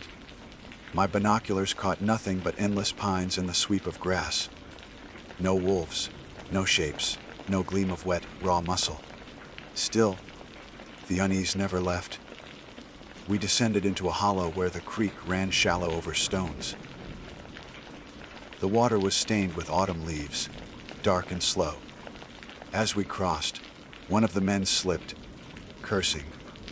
When I turned to help him, I saw it in the mud at the edge, a paw print, fresh and deep. But it wasn't right. The toes splayed wide, claws long, but the edges of the pad looked torn, uneven, like the flesh itself had been pressed raw into the ground. I crouched, running a hand along it. Warm, still warm. The men crowded behind me, whispering nervously. I stood quickly, urging them on. We didn't linger. By late afternoon, fatigue began to show. The men slowed, shoulders slumping, breaths ragged. The whiskey bravado that had carried them earlier was gone. Now they looked like prey animals, eyes wide, twitching at every sound. I knew we needed to keep moving, but part of me feared what might happen when night fell again. And night always comes. We reached a clearing surrounded by spruce, just as the light began to die. I had hoped to push further, but one man's ankle had swollen badly from his fall at the creek, and we couldn't risk stumbling blindly in the dark. We made camp there, though none of us wanted to. The fire crackled weakly, flames struggling against damp wood. I piled it high, determined to keep it strong. The men whispered in their tents, too afraid to drink, too afraid to sleep. I sat alone by the fire, rifle laid across my knees, eyes darting to every shadow. That's when the smell hit. It came faint at first, copper and rot, like meat left out too long. Then stronger, filling the clearing, thick enough to choke on. I gagged, pulling my bandana over my mouth, eyes watering. The men began to stir, voices sharp with fear. Then the sound started. Click, click. teeth snapping, deliberate, echoing from the trees. The men crawled from their tents, pale and wide-eyed. "What the hell is that?" one whispered. I didn't answer. My eyes were locked on the dark. The wolves appeared first, 6 pairs of glowing yellow eyes circling at the tree line. They moved slowly, tails stiff, jaws clattering in rhythm. And then it came, stepping between them, taller than before, shoulders rolling wet and glistening under the firelight. The skinless wolf. Its body was grotesque, ribs gleaming slick, cords of muscle writhing like worms beneath the moon. No hide, no fur, just living meat, raw and red, shining as though freshly flayed. Its eyes were pits, blacker than the night, yet I felt them pierce through me, straight to the marrow. One of the men screamed. Another raised his rifle and fired. The shot cracked through the clearing, echoing off the ridges. The wolves flinched, scattering for only a moment before settling back, teeth clattering faster now, like applause. The skinless one did not move. The bullet had struck. It had to have. But no wound showed, no change, no blood. It only tilted its head, cords pulling taut, jaws parting in a grin too wide, too human. The man fired again and again. The air filled with gunpowder, the firelight flickering with each blast. Still nothing. The bullets did not matter. The wolves began to close in. "Back to the fire!" I shouted, dragging the men toward the flames. Fire is the one thing wild animals fear, but I doubted even this would be enough. The pack circled tighter, snapping their teeth in perfect rhythm. The sound rose to a fever pitch, louder than the crackle of flames, louder than the pounding of my heart. It was language, I realized. Horrible, deliberate language, and the skinless wolf was leading it. I raised my rifle, finger tight on the trigger. My hands shook. I knew it was useless, but I had nothing else. Then the skinless wolf stepped forward. Just one step, but it silenced the others instantly. The clattering stopped. The clearing fell deathly still. Its mouth opened. What came out was not a growl, not a howl, it was a voice. Low, wet, rattling like air forced through torn lungs. My name. No. The sound froze me where I stood. My name. Dragged through a throat that should not have been able to speak, syllables wet with blood. One of the men broke then. He bolted for the trees, screaming, stumbling into the dark. The wolves moved as one. They vanished into the black after him, silent as ghosts. His screams cut short too quickly. The rest of us stood rooted, horror choking us. I gripped my rifle so hard my knuckles burned white. The skinless wolf stepped closer to the fire, light spilling across its bare flesh, steam rising where sparks touched. It did not flinch. It leaned forward, eyes black as void, and clicked its teeth once. The sound shook me worse than gunfire. Then it turned, slow and deliberate, and slipped back into the trees. The others followed, silent now. The smell of blood lingered long after they were gone. We didn't sleep. We didn't even sit. We stood by the fire until dawn, weapons clutched, ears straining. When the first light finally crept over the ridge, I urged the men to move. We abandoned gear, tents, anything heavy. We ran. We didn't stop until we saw the highway. Only 2 of the 3 clients made it out with me. We reported what we could, though none of us dared describe it in full. Who would believe us? A ranger chalked it up to wolves, maybe a bear attack. Missing persons forms were filed. End of story. But I know the truth. There are wolves in Yellowstone. That much is natural. But among them walks something else, something flayed and terrible, wearing the shape of a predator, but speaking with the voice of a man. Sometimes at night, even now, I wake to silence, heavy and suffocating. And in that silence, I swear I hear it again. Teeth clattering like words just out of reach. And I pray that it never speaks my name a second time. My name is Carter Wells, and I was raised to believe the forest is both gift and burden. A place where a man can find food, solace, and also something he may never wish to see.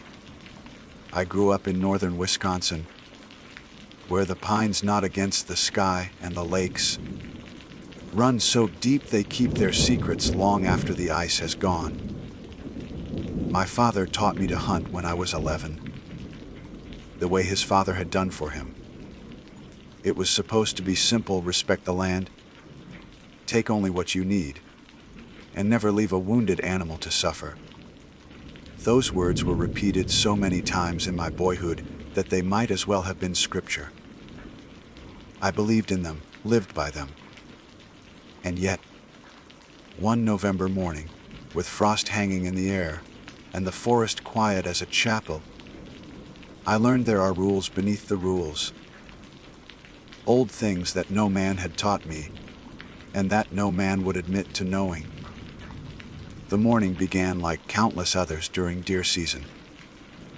My friend Henry Daniels and I left the cabin before dawn, rifles slung across our shoulders, boots breaking the thin crust of ice along the trail. Henry was older by 4 years, a barrel-chested man with a black beard that always seemed to carry the smell of smoke. We had hunted together for 3 seasons, and though he teased me for my cautious ways, I trusted him. He shot clean and true, and he carried himself with the sort of confidence that made me feel safe in the woods, even when the cold seemed to seep into the bones of the earth itself. We reached the ridge just as the first hin light spread behind the birches. The woods were still, a brittle stillness, the kind that makes you hesitate before each step. Even the squirrels kept silent. Henry leaned against a maple, pulled a thermos from his pack, and took a swallow. He handed it to me with a grin. "Today's the day, Carter. I can feel it. Big buck out here with your name on it." I smiled, but in truth there was something strange in the air. It was not the cold. I had grown used to the way the November wind could bite through wool. It was a kind of pressure, as if the forest itself were holding its breath. Every sound, from the crunch of snow under my boot to the faint whistle of the wind, seemed to vanish too quickly, swallowed before it should have been. I tried to shake the thought away. Hunters talk about the woods like they are alive, and maybe in some sense they are, but I had never been the type to believe in omens. We spotted the buck near mid-morning. It came out of the tree line without a sound, a great animal, broad-chested, with antlers that looked as if they had been carved from old bone. Its coat was sleek, shining with frost. The deer moved into the clearing and paused, lifting its head toward us. I remember thinking it looked too calm, almost expectant, the way a man might stand when waiting for his turn to speak. Henry raised his rifle and whispered, "That's yours." I hesitated. My father's voice rang in the back of my mind. "Respect the land, take only what you need." But we had come for meat, and here it was, laid before us by chance or fate. I steadied my rifle, took in a breath, and fired. The buck fell instantly, legs buckling beneath it, the sound of the shot echoing against the trees. For a second there was nothing but silence, the kind of silence that follows the end of a prayer. Then, from the crumpled body, came a sound I will never forget. It screamed. Not the bleat of a wounded deer, not the desperate cry of an animal clinging to life. This was a man's scream, high, raw, and full of terror. like someone burning alive. The sound tore through the clearing, echoing again as though the forest itself had taken up the cry. I dropped my rifle. My chest tightened, bile rising in my throat. Henry swore, stumbling back. Jesus Christ! What the hell is that? The buck's mouth hung open, and from it came the scream, unbroken, impossible. Its body jerked as if every muscle was locked in agony. Yet the bullet hole was clean, right through the chest. I had killed it instantly. There should have been no pain. But the sound kept coming, vibrating in the marrow of my bones. I covered my ears, but it did no good. The scream crawled inside my skull, rattled behind my eyes. Hours seemed to pass, though later I knew it was minutes. Henry kicked snow over the deer, shouting curses, but nothing stopped it. The echo bounced through the valley, folding over itself, as though the woods had become a cathedral made for only that one horrific note. And then, as suddenly as it had begun, it ceased.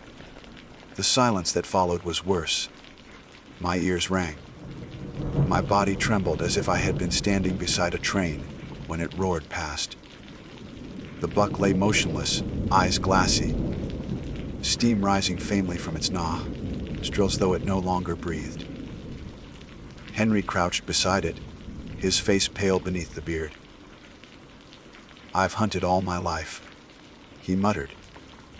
"I've gutted deer in the snow, tracked them for miles, heard them bleat and thrash. I've never heard anything like that. Neither had I." My hands would not stop shaking. I picked up my rifle only because I did not know what else to do with them. We should have left then, but Henry said, "We can't just walk away. Mate's still good. A kill is a kill." I wanted to argue, but the words withered in my throat. He was right, in a way. Leaving the carcass felt wrong, like wasting the life we had taken. And yet, part of me recoiled at the thought of cutting into that body, of touching what had made such a sound. Henry set to work, pulling his knife from its sheath. He slid open the belly with practiced ease, and steam rose into the cold air. That was when I saw it. The way the blood pooled, too dark, too thick, like oil rather than life. Henry swore again, more sharply this time. He held up his hand, and I saw the blood clinging to his glove, stringing in black strands that did not break. "This isn't right," I whispered. He ignored me, working faster, muttering under his breath. I stepped back, staring at the trees. I thought I saw movement there, shapes just beyond the line of shadow, figures standing still among the birches. But when I blinked, they were gone. By the time Henry finished, the buck's insides were heaped in the snow, steaming like some grotesque altar. The smell was unbearable, sharp and metallic, but laced with something else. Something sore, like rot buried deep. "We'll take the head," Henry said, his voice tight. "Antlers like this, they're worth keeping." I wanted to refuse, but fear held me still. He sawed at the neck, each cut making my stomach lurch. At last, he pried the antlers free, blood dripping from the bone. He held them up with a grimace, as though he already regretted touching them. We packed the meat and the antlers, wrapped them as best we could, and started back toward the cabin. But the forest had changed. Every tree seemed to lean closer, every shadow stretched longer than it should, and the silence, God, the silence, was unbroken, as if the scream had emptied the world of every other sound. I do not know how long it took us to reach the trail, but when we did, the sun had already dipped low, painting the snow with streaks of crimson. I thought of the buck's mouth, open wide in that endless cry, and the way the sound had filled the valley. That night, back at the cabin, I could not sleep. The echo still hung in my head, circling, refusing to fade. When I closed my eyes, I heard it again, louder, closer. I opened my eyes and found only the dark ceiling above me. Henry snored in the bunk across the room, restless, twitching. And then I realized the sound was not only in my head, it was outside. From the trees beyond the cabin came the scream, exactly the same, as if the buck still lay dying in the snow. It rose and fell, over and over, cutting through the night. And I knew, sick to my soul, that the forest would never let us forget what we had done. The first time I heard the scream outside the cabin, I told myself it was memory playing tricks. I tried to steady my breath, to convince myself it was the echo still clinging to my ears, but no echo lasts that long. It came again sharper, cutting through the stillness of the pines. Henry stirred in his bunk, rolled onto his side, then sat up suddenly, his eyes wide in the dark. "You hear that?" he whispered. I nodded, unable to form words. The scream rose again. Distant but clear, carrying the same human agony we'd heard when the buck fell. It vibrated through the thin walls of the cabin, made the lantern glass rattle against the wooden shelf. Henry cursed under his breath and reached for his rifle. "It's out there," he muttered. Damn thing followed us. I wanted to tell him that wasn't possible. Dead deer don't scream, and they sure as hell don't follow men back to their cabins. But I had no words. Every hair on my arms stood stiff, my mouth dry as ash. We waited, listening. The scream carried again a drawn-out wail that seemed to twist through the trees.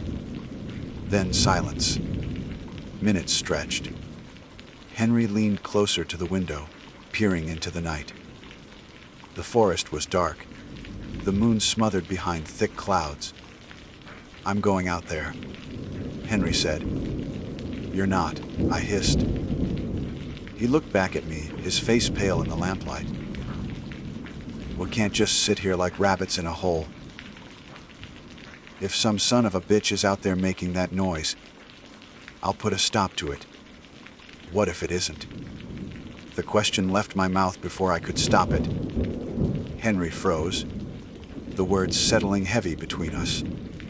He shook his head, forcing a laugh that sounded too thin. "You're letting it get to you. It's some prank. Some lunatic camping out here with a recorder. Maybe." But even he didn't sound like he believed it. He loaded his rifle anyway. The metallic clicked sharp as thunder in the silence. We argued in low voices until the sound came again. Closer this time. So close I could swear it was right outside the door. The walls of the cabin seemed to tremble with it. The scream was not only loud but layered, as though many voices cried at once, all merging into one endless note. Henry snapped. He stormed to the door, yanked it open, and raised his rifle.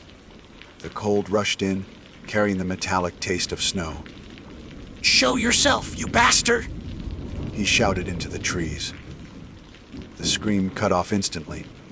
The forest went silent, so silent I could hear Henry's ragged breath. He stepped outside, boots crunching on the frost. I followed,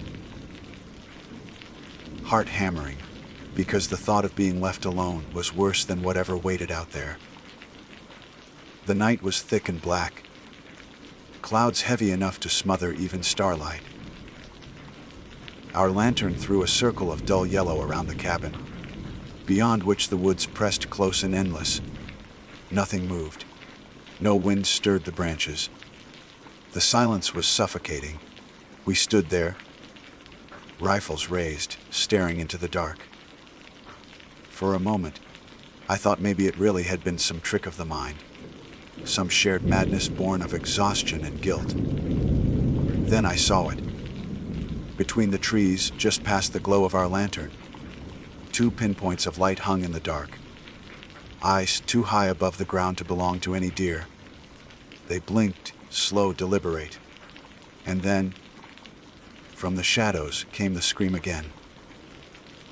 It was louder than before, deafening, and though the sound filled the air, I knew with bone-deep certainty it came from those eyes. The forest shook with it. My teeth ached. My legs nearly gave out. Henry raised his rifle and fired. The muzzle flash split the dark, thunder rolling back through the trees. The scream faltered but did not stop. The eyes disappeared. Silence returned. Henry swore and spat into the snow. I hit it. I swear to God I hit it. Then why is it gone? My voice cracked. He didn't answer. We backed into the cabin, bolted the door, and sat with our rifles across our knees until dawn bled weakly through the windows. Neither of us slept. Every creak of the wood, every sigh of the timbers felt like the scream coming back. Morning light did not bring peace. We searched the tree line where Henry swore he'd hit the thing. Snow lay unbroken except for our own boot prints. No blood, no tracks, nothing. Henry grew restless. We imagined it, he said, though his voice lacked conviction. Sabin fever, too much whiskey, too little sleep. But I hadn't drunk a drop, and the echo of that scream still rang inside me. We packed up earlier than planned, stuffed meat into coolers, lashed the antlers to Henry's truck. The sooner we left those woods, the better. On the drive back, silence hung heavy.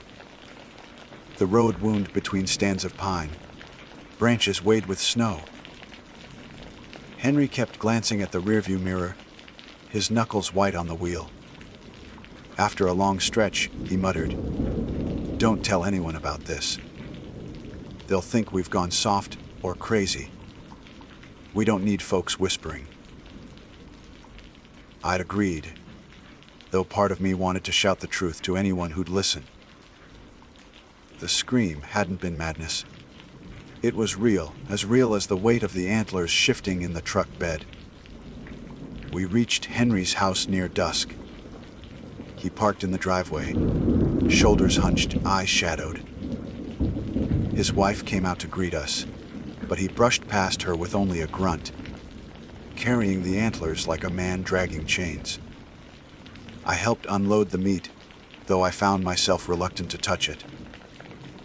The flesh looked wrong, darker than it should have been, as though some shadow lingered within it. Henry didn't notice, or pretended not to.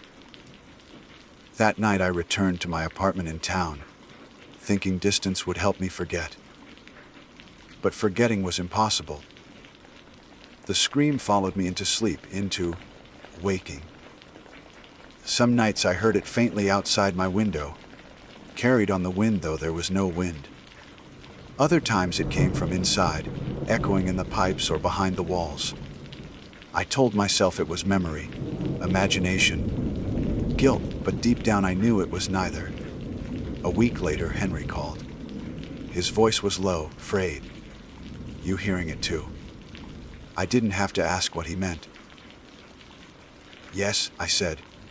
He breathed hard on the other end. "It's getting worse. The meat, my wife says it tastes off. Dogs won't go near it. And the antlers, Carter, they don't look right. They're cracking, splitting like old wood." I wanted to tell him to throw it all away, to burn it, to bury it deep. But I knew it was too late. We had brought something out of the woods, and it wasn't going to let go. That night I dreamt of the clearing where the buck had fallen.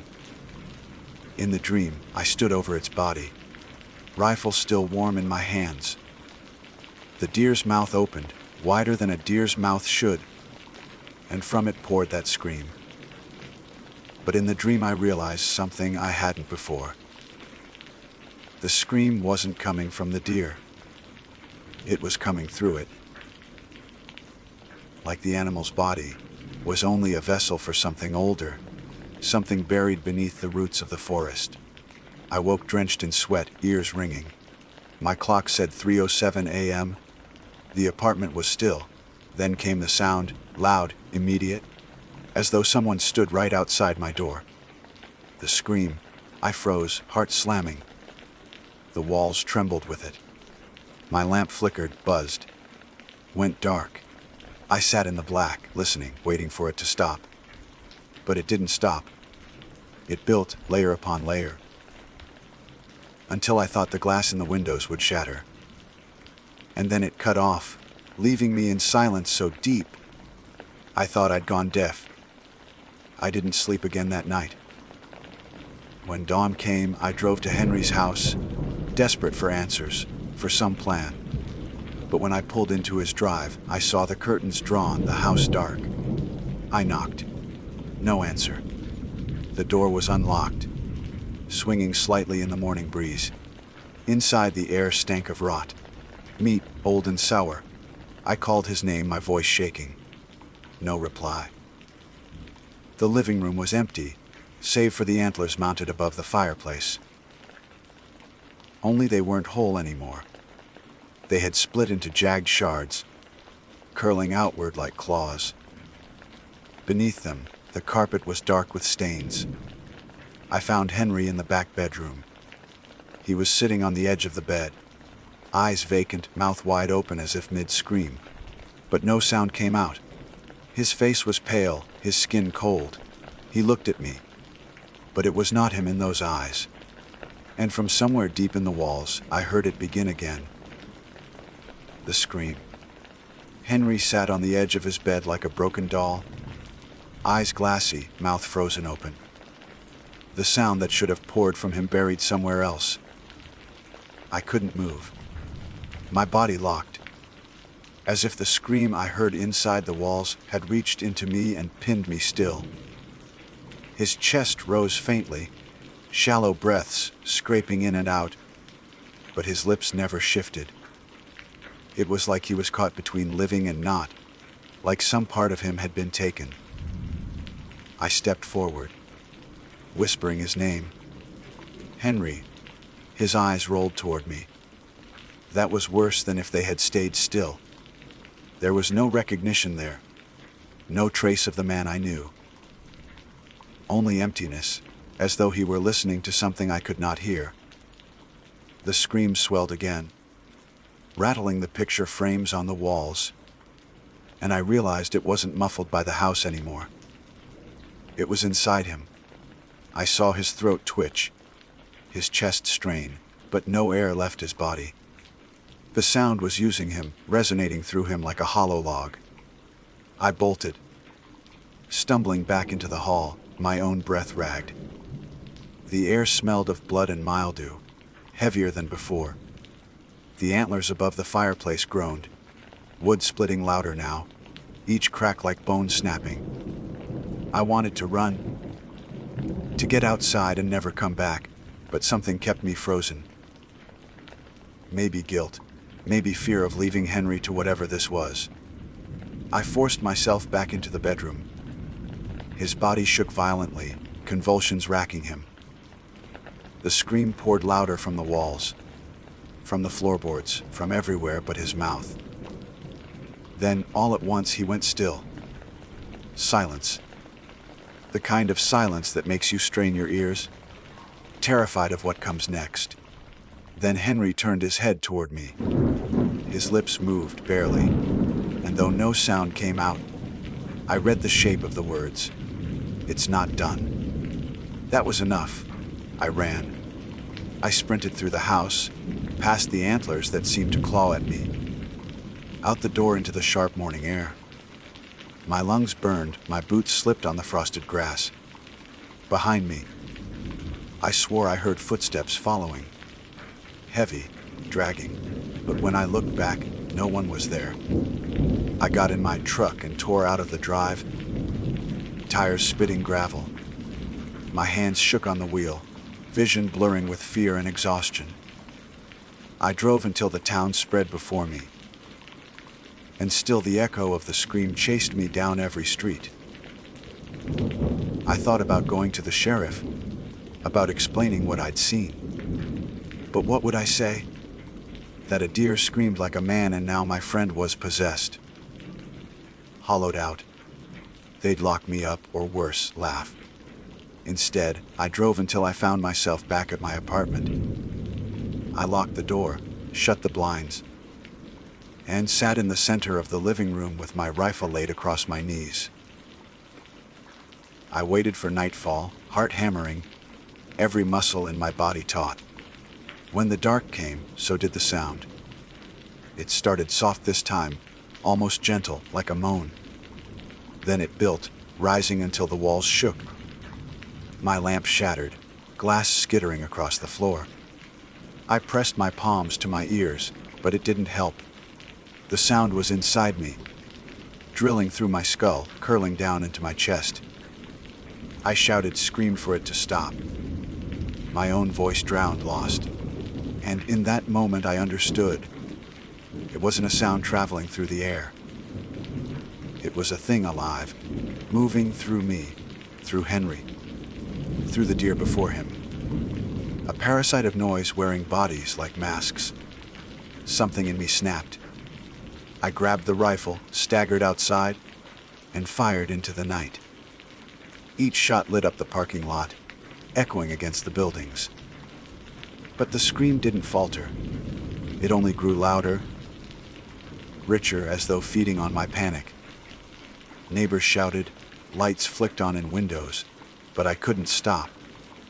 I fired until the rifle clicked empty, and still the scream roared. By then my vision blurred with tears, my body trembling. I dropped the gun, fell to my knees and begged. Take me, not him. Leave us alone. Please. The scream stopped. Instant silence. The world seemed to tilt. I sucked in air, shaking, waiting for it to return. But instead of sound, I felt something. A weight pressing down, thick and suffocating. The night air stank of blood and ash. The trees along the street bent slightly, though no wind moved. And then I saw it. At the edge of the lot, beneath the glow of a flickering streetlight, stood the buck. The same one I had shot. Its chest was caved, bullet hole dark against its hide. Its antlers stretched impossibly wide now, curling, splitting, branching like veins. Its mouth hung open, and from that gaping maw came silence. Terrible, waiting silence. I staggered to my feet, frozen under its gaze. Its eyes glowed faint, not like animal eyes, but like embers banked in ash. It took one step forward, slow and deliberate. The pavement cracked beneath its hoof, though the weight of it seemed greater than flesh and bone should carry. I turned and ran. I don't remember how long or how far. The streets blurred, houses passing in a haze.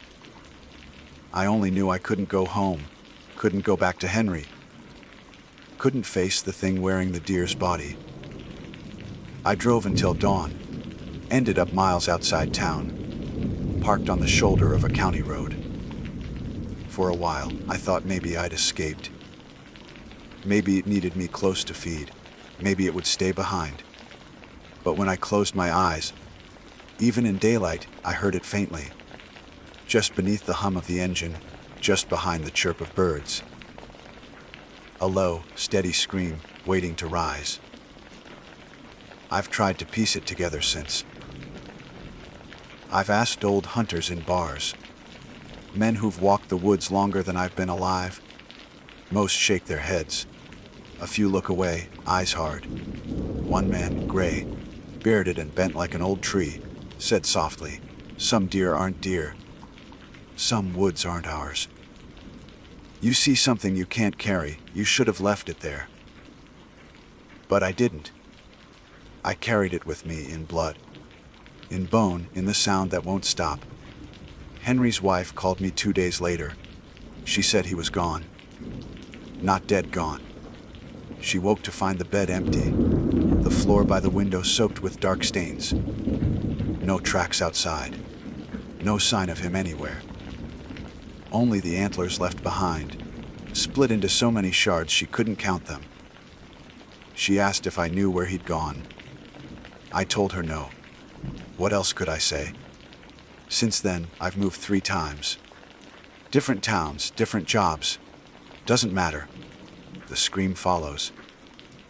Sometimes I wake with it buzzing in my teeth, rattling the glass in the cupboards. Other times I hear it only faint, like a memory. But I know it's real. Always real. I've thought about ending it, more times than I'd admit. A single pull of the trigger, silence forever. But I'm not convinced it would stop there.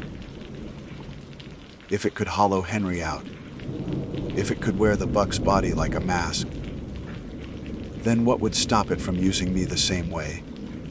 A scream wearing my face, walking through the world, spreading further. I don't want that. So I write this instead. Maybe as a warning, maybe as a confession. If you hunt, if you step into the woods when the frost hangs low and the air is still, remember this: not every shot you fire is clean. Not every kill is yours to make. There are rules under the rules, old things deeper than blood. And if you ever hear a deer scream, like a man, run. Leave your rifle, leave your pride, leave everything. Because once you hear it, you'll never unhear it. Once it follows you, it never stops. The echo doesn't fade. Not after hours, not after years. It's screaming even now. My name is Wyatt McClure, and I was born and raised in the wide, dry belly of New Mexico, where the desert stretches out like a sea of stone, thorn and silence. I never thought much of fear growing up. Fear was something you left to children and folks passing through. Out here, you learned quickly that fear wastes water and slows your steps. I worked as a surveyor most of my adult life, a man who spent more hours under open sky than beneath any roof. I am not quick to exaggerate, and I am not in the habit of telling tales. But there are things a man sees in the desert, things that don't leave him, no matter how much time or whiskey is put between then and now. What I am about to recount is one such thing.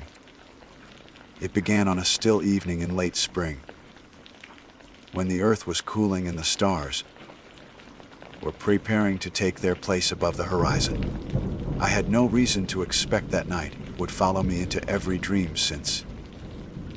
I was out with my friend, Tom Albright, another surveyor who had as much of the desert carved into his skin as I did. We had been mapping a stretch of government land not far from the Rio Puerco. The ground was rough, fractured with gullies and chala cactus that lit the sunset in thorns of orange and gold. We carried our packs, tripods, and notebooks, the usual equipment of men who lived by measurements and coordinates. The land we worked was quiet, so quiet that every crunch of our boots echoed like a hammer against glass. The silence never bothered me before. In fact, I liked it. But that night the quiet was thicker, almost watchful. Tom was telling me some story about a neighbor of his, a rancher who swore he had seen lights moving across his property at night with no source. I was only half listening, more intent on finishing the day's line measurements before the dark. That was when it happened. A sound cut through the air that made my whole body stiffen. The dry, unmistakable rattle of a western diamondback. It was close. Too close. I froze where I stood, hand halfway to my belt knife, and looked down. Just beside my right boot, not 2 feet away, something slid across the dirt. The scales shimmered faintly in the dying light, patterned in that familiar diamondback shape, but the body was thick. Thicker than any rattler I had seen. The head, wedge-shaped and heavy, passed by first, tongue tasting the air with black flickers. The rattle gave another warning shake, like beans in a dry gourd, and my lungs seized up tight. "Don't move," I whispered, though Tom was already staring wide-eyed. The snake slithered forward, its body continuing on and on, each coil following the last in an endless line. We stood still, boots rooted to the desert floor, watching as the rattler moved between us, its tail never appearing. I waited for the end of it, the blunt rattle that should have finished the body. But the scales just kept sliding, coil after coil, each segment nearly identical, as though the snake were stretched by some trick of the desert into impossible length. We watched it cross before us for what felt like minutes. The creature didn't hurry, nor did it strike. It simply moved with steady purpose, slipping through the dust and prickly weeds, headed north into the darkening plain. Finally, the rattle appeared at last, buzzing softly as though mocking our shock. The sound dwindled, fading into the stillness of twilight. Only then did I let out my breath. Tom cursed under his breath. That thing was 20 feet if it was an inch. Closer to 50, I said, though even that number didn't feel right. My mind reeled, trying to tally how long we had stood there, how many coils had passed us by. Rattlesnakes simply don't grow like that. The largest ever recorded wouldn't match what we had just seen. We should have left it at that. A strange encounter, a story to tell over coffee in town. But Tom, restless fool that he was, spat into the dirt and said, "Let's see where it's going." He picked up his pack and started after it. I should have argued. I should have said no. But something pulled me along with him, some mix of curiosity and dread that whispered I needed to know, that the desert had just revealed a secret not for passing eyes. So I followed. The rattler's body gleamed faintly under the rising moon, easy enough to track across the open ground. It slid like a river of scaled muscle, cutting a straight path north. We trailed it at a cautious distance, keeping the sound of its rattle always ahead of us. Every now and then, the creature would pause, its head rising slightly as if tasting the air, before moving on again with that eerie, endless body. And the more we followed, the more the world around us seemed to change. At first it was nothing, a whisper of wind when the desert should have been still. Then the temperature dropped, the kind of chill that seeps into your bones. Even when the day's heat should still linger in the rocks, the silence grew heavier, as though the land itself was holding its breath. Even our footsteps sounded muffled. I glanced at Tom, and though he grinned like he was chasing his eyes darted nervously, the whites catching the moonlight. We followed that snake for half a mile at least. Half a mile of coils that never seemed to end. The creature wound itself into gullies, across dry washes, through stands of mesquite and yucca, always forward, always north. I began to lose sense of time, of distance. My notebook, once steady in my mind, now felt like a useless weight on my shoulder. The desert was no longer the desert I had walked all my life. It felt different, hollow, stretched as though following that rattler had pulled us somewhere else. "Wyatt?" Tom whispered after a while. "You hearing anything?" I shook my head. No insects, no coyotes, no distant owls. The night was empty save for the faint hiss of scales against sand. That silence pressed on me harder than any sound could have. I wanted to stop, to turn back, but the snake was still moving, and I could not tear my eyes away.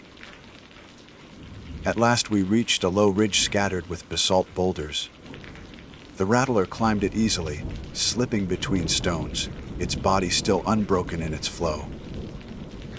We scrambled after it, boots grinding on rock. From the top, I expected to see its head dipping down the far side, but instead the sight froze me cold. The snake stretched across the ridge and down into the basin beyond, farther than my eyes could trace in the starlight. Coils upon coils shimmered in silver arcs, twisting across the desert floor like a living labyrinth. It was not one snake. It was the same snake, stretched without end, the body continuing into infinity. I felt a nausea rise in my gut, as though my mind itself could not contain what my eyes were telling me. Tom laughed then, a sharp, nervous bark that sounded wrong in the silence. "It just keeps going," he muttered. "Hell, it could circle the whole earth." I didn't laugh. My mouth was too dry. We stood there, staring down into that impossible expanse of moving coils, and for the first time in my life, I knew fear in its purest form. Not fear of death, not fear of pain, but the fear of something that should not exist. A thing too large for the mind to hold. And in that moment, I realized the desert had shown us not a creature, but a boundary, one we had crossed without permission. The sight of that endless body, sprawled below the ridge, should have sent us running. But we lingered like moths pressed to a lantern's glass. The coils shimmered in the moonlight, each one shifting slightly, as though the entire desert floor were alive. I gripped the basalt beneath my boots until my knuckles whitened, steadying myself against the dizziness that threatened to drop me. Tom stepped forward, craning his neck, eyes alight with the same mix of horror and wonder I felt twisting in my own chest. "Wyatt," he said, his voice thin, "you ever seen anything like that?" I couldn't answer. Words felt useless against what stretched below us. My mind kept insisting that it was a trick, some hallucination, that no creature could reach beyond the limits of natural flesh. Yet the sound carried, unmistakable. The steady rasp of scales over stone and sand, the faint rattle drifting on the still night air. The coils extended farther than the basin, disappearing into the horizon itself, as though the snake was not bound by land, but by some other logic altogether. I felt the old instincts of survival kicking at my ribs, screaming to turn back. But Tom, always the braver or the more foolish of us, began to descend. "I have to see where it leads," he muttered, barely glancing at me. "Don't," I warned, my throat dry. "This isn't our business." He laughed softly, not cruel, just bewildered. "Wyatt, we followed it this far. Might as well see it through." And then he was moving, slipping down the ridge, boots grinding loose gravel. I cursed under my breath and went after him. The desert wasn't forgiving to men who wandered off alone. And if anything went wrong, if the rattler decided to turn, if Tom slipped, I knew I'd never forgive myself for letting him go alone. We picked our way down the ridge, careful to keep distance from the massive body gliding across the ground. It never broke pace, never faltered. Each coil was identical, patterned in perfect diamonds that flickered as they shifted. I felt the strangest sense that we weren't following the snake anymore. It was leading us, drawing us farther from the world we knew. The air grew heavier as we walked. It pressed on my skin, damp though the desert was bone dry. I kept glancing back, expecting to see the faint glow of the highway or the pinprick lights of a ranch house. But the ridge behind us was swallowed in shadow, and beyond that was only blackness. It was as though we had stepped across some invisible border when we chose to follow. Tom stopped suddenly, holding out a hand. The rattler had paused too, its head raised several feet from the ground. Its tongue darted in and out, tasting the night. For a breathless moment, the silence deepened, until even my own heartbeat felt muffled. Then the snake lowered itself and continued forward. More quickly this time, its body dragging us into the basin. We followed for what must have been another mile, though time slipped strangely. I couldn't tell if we had walked minutes or hours. The stars above seemed wrong. Fewer somehow, or arranged differently. I noticed constellations I didn't recognize, crooked shapes that glared down like eyes set in a skull. The moon itself felt off, tinted faintly red at the edges, though I couldn't decide if that was real or just the strain of my vision.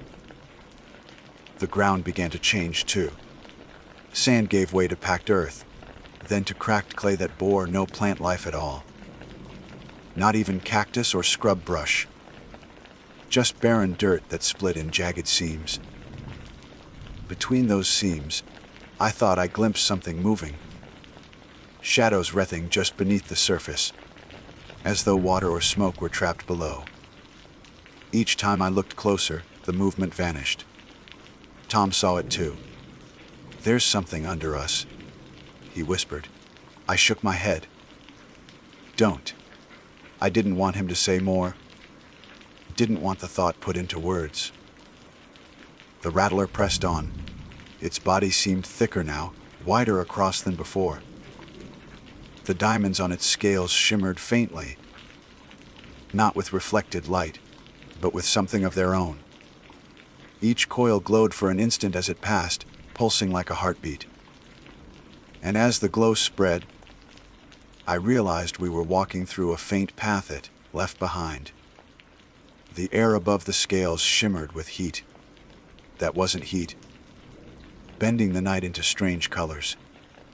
That was when we heard it. The first sound besides the rattler since twilight had fallen. It was faint, like a chorus carried from miles away. Low voices, humming in a rhythm that didn't belong to any language I knew. It rose and fell like waves, sometimes sharp, sometimes droning. The sound seemed to vibrate in my chest more than in my ears. Tom froze, his mouth open.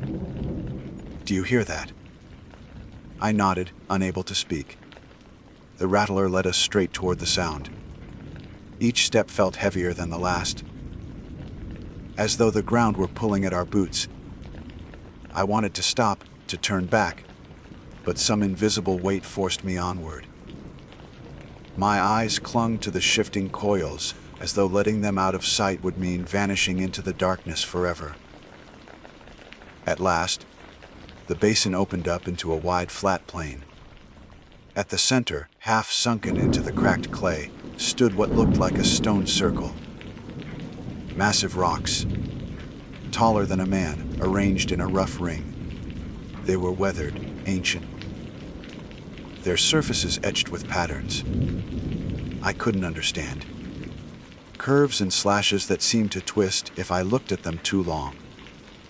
The rattler coiled around the circle, spiraling inward, its body sliding between the stones like a rope binding a wheel. And there, within the circle, the voices grew louder. Shapes moved in the faint glow of the scales. Figures, dozens of them, maybe more, standing shoulder to shoulder. They were human in outline, but too thin, too long, their movements jerky as if pulled by strings. Their heads tilted in unison as we approached, and though I couldn't see eyes, I felt their gaze burn through me. Tom grabbed my arm, his grip iron tight. "What in God's name?" he muttered, his voice trembling. I had no answer. My throat closed up. The rattler wound tighter around the stones, its endless body filling the spaces between us and those figures until the circle was bound in living scale. The humming rose, joined by the soft, constant rattle, a sound that no longer felt like a warning, but like part of the chant itself. The figures raised their arms in unison. The air pulsed. The desert ground beneath my feet shifted, buckling slightly like the surface of water. I staggered, nearly pulling Tom down with me. The cracks in the clay widened, and for an instant I saw what lay beneath. Not soil, not stone, but more coils, moving endlessly in every direction. The ground itself was its body. We weren't just following the snake. We were walking on it. The realization struck me so hard my knees buckled. Tom cursed, dragging me upright. "We need to go," he hissed. I nodded, but my body wouldn't move. My gaze was locked on the stone circle, on the rattler weaving its endless loop. The figures were moving closer now, stepping between the glowing scales as though they weren't there. Their limbs bent wrong, their shadows stretching taller than their bodies. And then, for the first time, the rattler's head rose above the stones. It loomed higher than a man, higher than any beast I had ever seen. Its eyes reflecting no light, yet burning with something deeper. The rattle shook, deafening in the silence, vibrating the stones until dust poured from their etchings. The figures bowed in unison. It looked at us, directly. The tongue flicked, slow and deliberate, tasting not the air but me, pulling something from my chest that left me cold. I stumbled back, clutching at my ribs. Tom shouted my name, his voice thin under the weight of the sound. He pulled me by the arm, forcing my legs to move, dragging me from the plain. My head swam, each step like sinking into tar. The rattler's gaze clung to me, stretching my shadow long across the dirt, pulling it thin as though it wanted to drag me back. We scrambled up the basin's edge, lungs burning, hearts hammering. The sound of the chant followed us, fading only as the ridge came into view. By the time we staggered over the top, the desert beyond looked almost normal again. Mesquite yucca, the faint outline of the hills. The snake's body was nowhere in sight. No coils, no shimmer, nothing. Just silence. Tom collapsed on the rocks, gasping, his face pale as bone.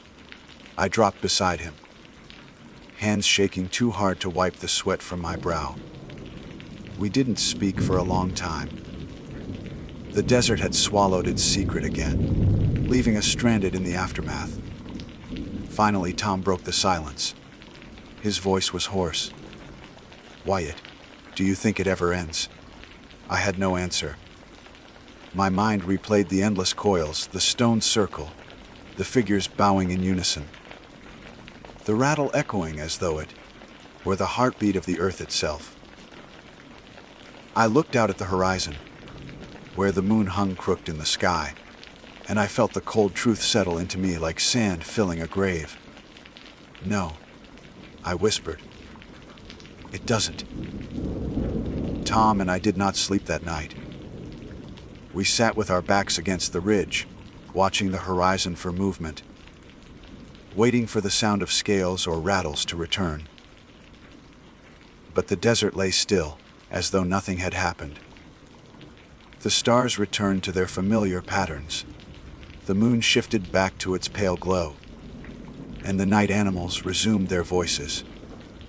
The distant yip of coyotes, the wing beat of an owl. All the sounds I had grown up with came back, but they felt wrong, as if borrowed from another world. When dawn finally broke, we looked like men dragged through hell. Dust clung to our clothes. Our faces were lined with exhaustion, and our eyes refused to meet.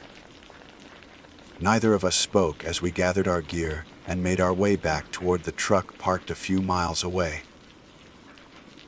The desert sun was already climbing, promising a day of brutal heat, but I felt nothing but cold in my chest. The walk should have been familiar, but I barely recognized the land.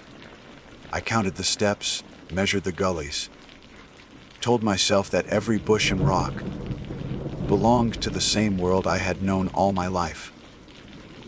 Yet in the back of my mind, a thought gnawed at me.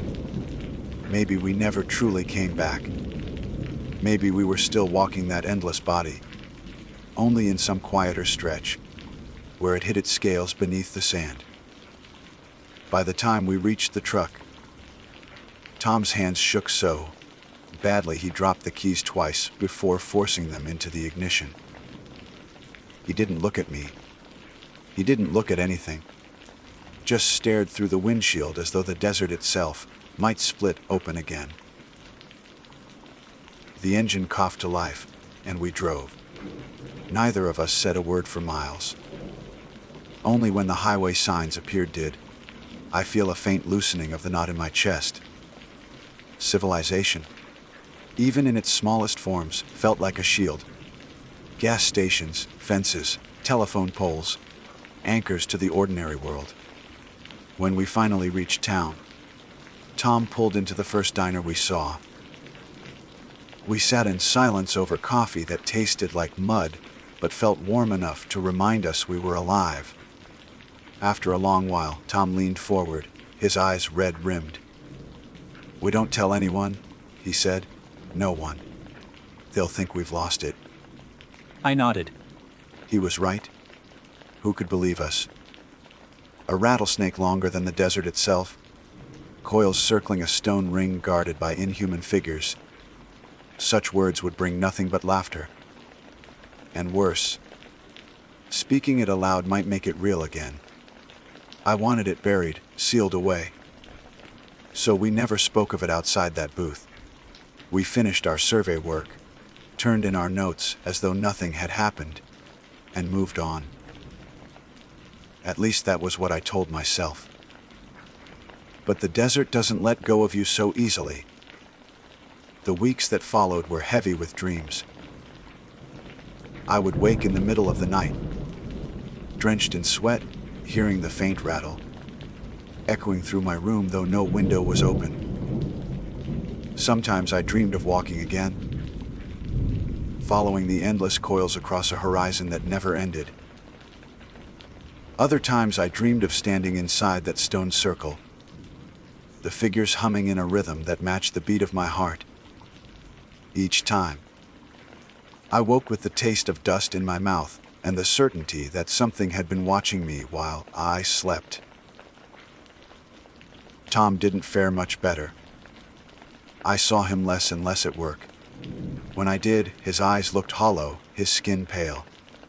Once he came in late, his shirt untucked, and muttered that he had driven all night just to keep moving. Another time he showed up with a rattlesnake, skin coiled tight in his pocket, saying he'd found it outside his house, though he lived miles from where any rattlers usually roamed. He laughed about it, but the laugh was too sharp, too brittle. I tried to carry on, to ground myself in the normal rhythm of work. But everywhere I went, the desert whispered reminders. A pattern in the sand that looked like scales. A low wind through the rocks that mimicked a rattle. Once, surveying alone, I found a fissure in the earth that stretched farther than I could see.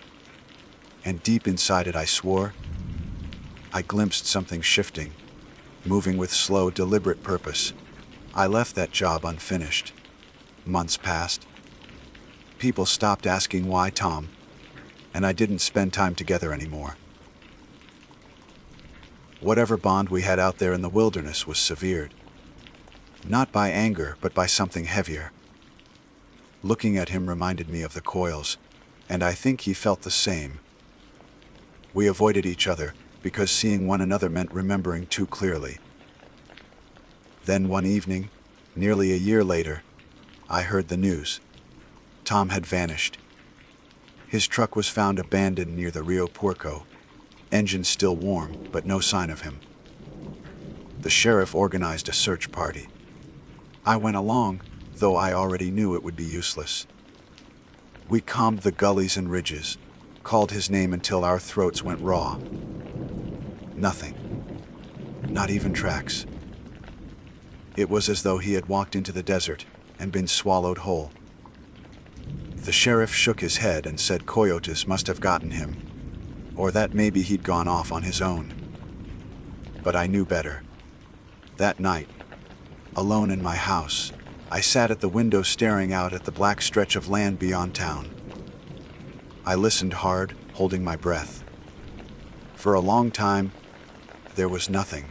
And then, faint, so faint I thought it might be memory, came the sound of a rattle. Not warning, not threat, just endless. I haven't been the same since. I stopped surveying not long after. The land I once trusted became a stranger, a place that shifted when I wasn't looking. I took up odd jobs in town, anything that kept me indoors, away from the horizon. Folks whispered that I'd gone soft, that the desert had broken me. Maybe they're right. But I know what I saw, and I know what waits out there, stretching coil upon coil into forever. Some nights I dream of Tom again. He walks ahead of me across the sand, his boots leaving no tracks. The rattler moves just beyond him, its body endless, its rattle humming like the beat of the earth itself. In those dreams, he doesn't look back, and I follow, helpless, knowing that one night I won't wake up, that the dream will pull me down into that circle, and I will walk forever on the body of the snake. I tell myself it was a trick of the night, an illusion born of fatigue and desert silence. But when I lie awake and listen, I hear it, the faint scrape of scales, the hiss of something moving just outside the walls, patient and unending. The rattlesnake without end is not a story to pass over coffee. It is not something to laugh about around a fire. It is a truth the desert hides until it chooses to reveal it. A truth that once seen cannot be forgotten.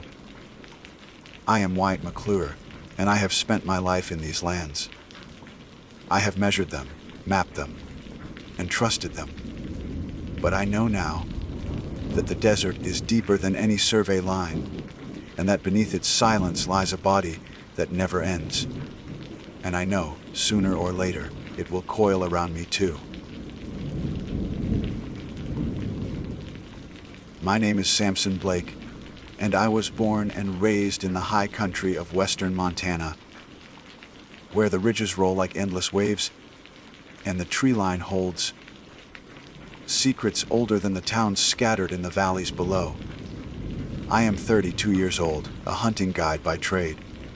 Though more often than not, I find myself less interested in trophies and more in showing outsiders what the wilderness really is. Vast, untamed, beautiful, and, when it chooses to be, unforgiving. For years I thought I knew the limits of those mountains. I had seen storms roll over the peaks like freight trains, watched grizzlies rise on their hind legs, felt the ground shudder from avalanches. I thought nothing could surprise me anymore.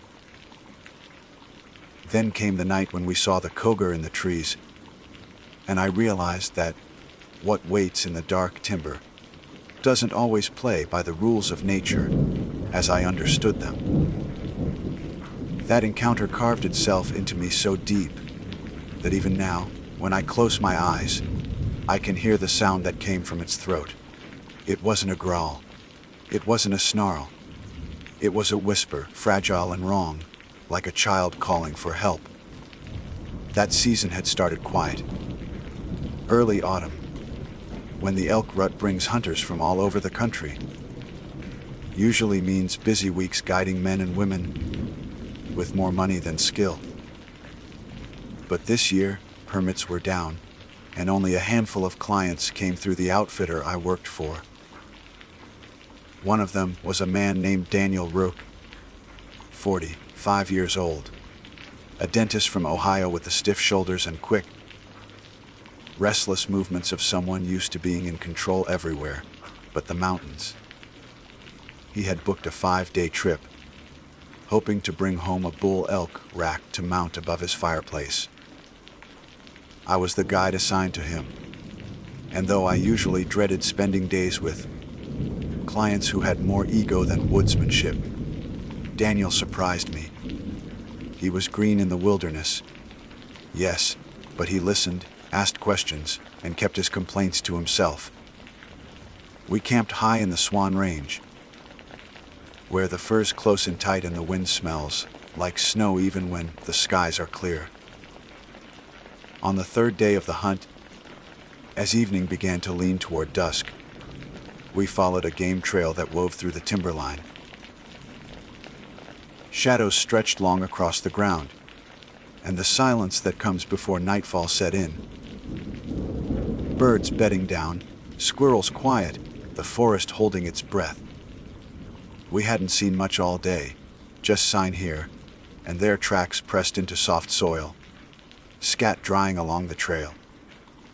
I told Daniel to keep his rifle ready, but his steps careful.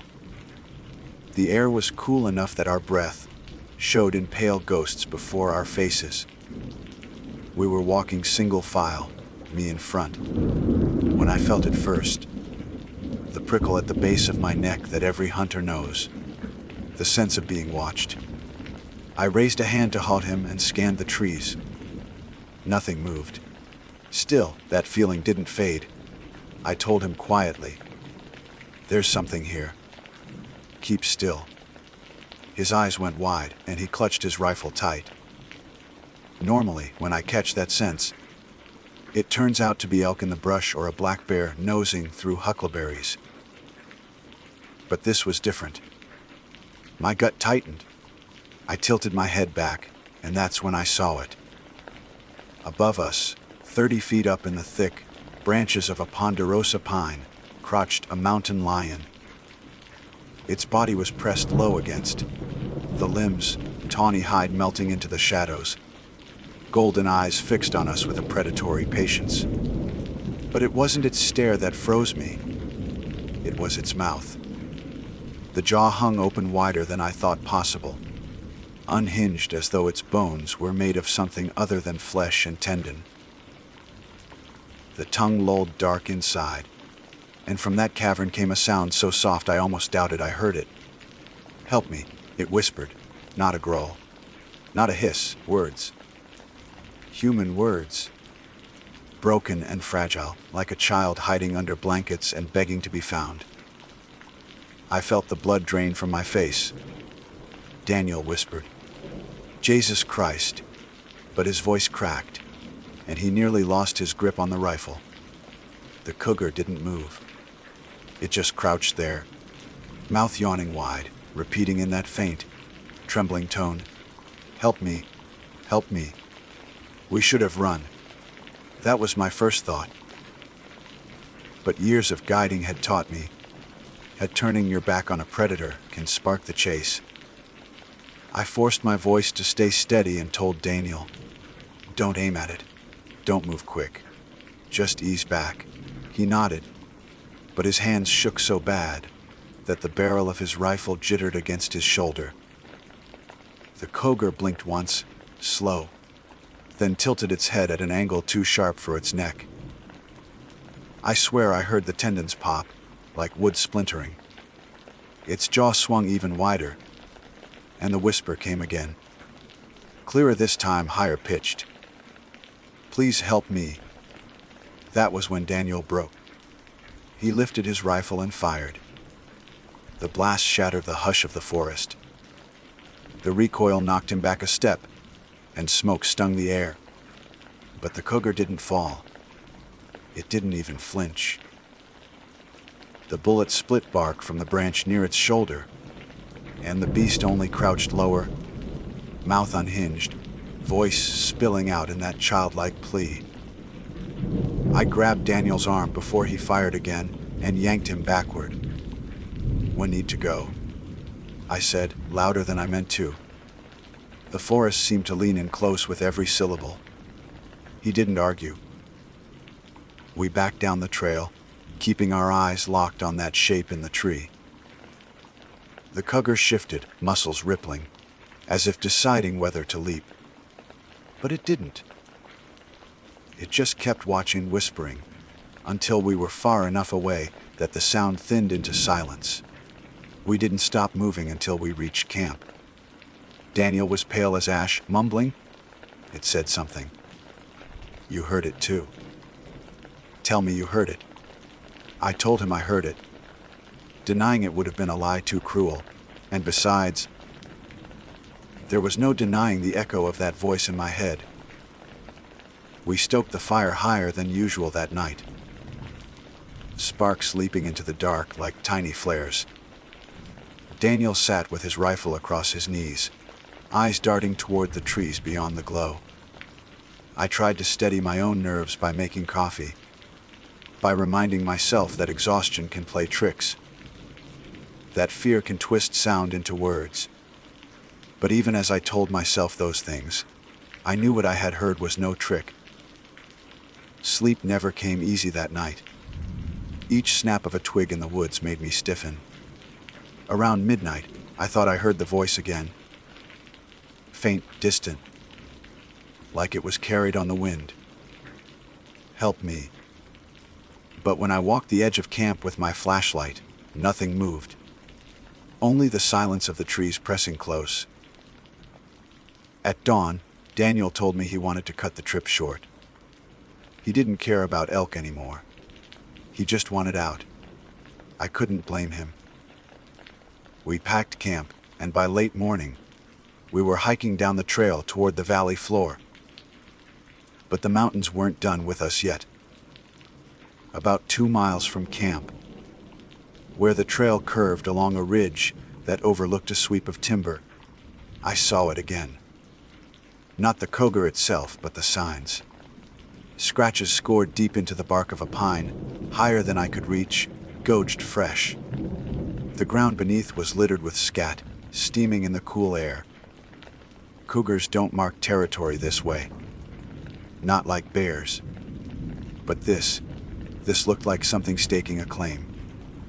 I hurried Daniel past without comment, but he saw it too. His face tightened, and he didn't ask questions. We both knew. The forest seemed endless as we descended, the trees crowding thick, the trail narrowing. I kept glancing up at the branches, half expecting to see that tawny shape crouched above. And just as the afternoon shadows lengthened, I did. For a moment, I caught sight of movement in the canopy, a blur of gold and muscle. My heart hammered.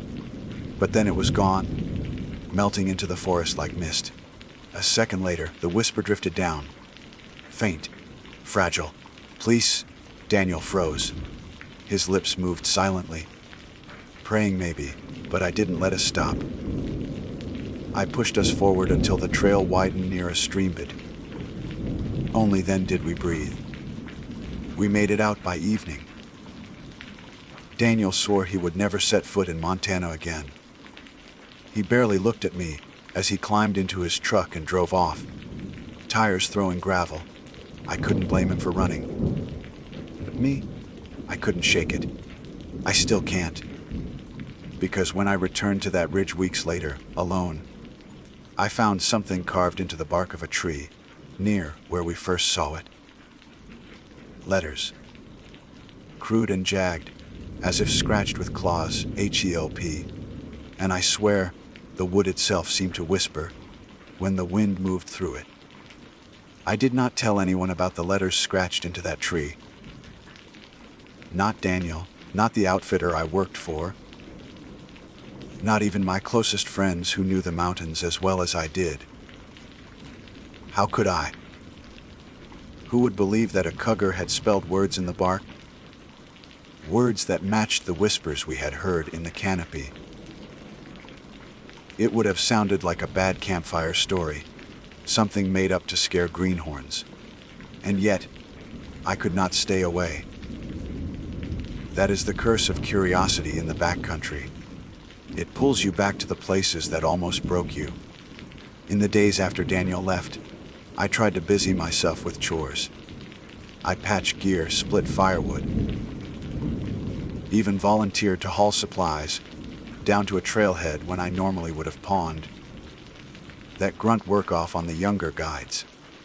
Anything to keep my hands full. But every night, when I lay down, my mind replayed the sound of that voice. high, breathless, like a child asking for help in the dark. And then the sight of those letters clawed into living wood.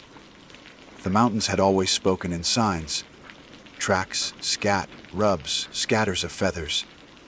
But this was something else, something that belonged neither to man nor beast.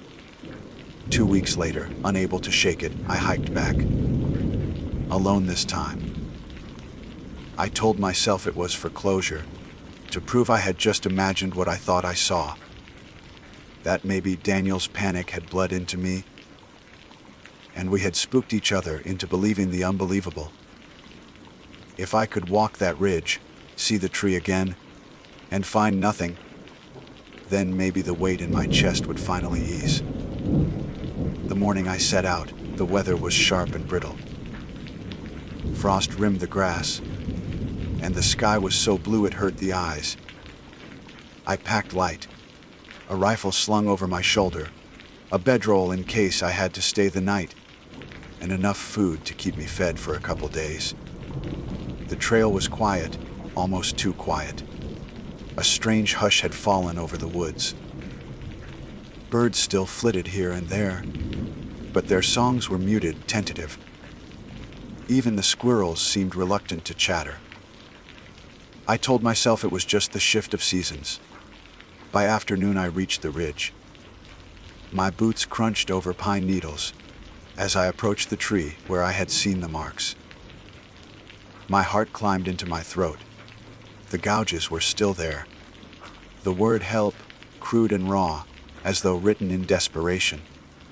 But what made my blood run cold was that now there were more letters, etched in a crooked second line beneath the first.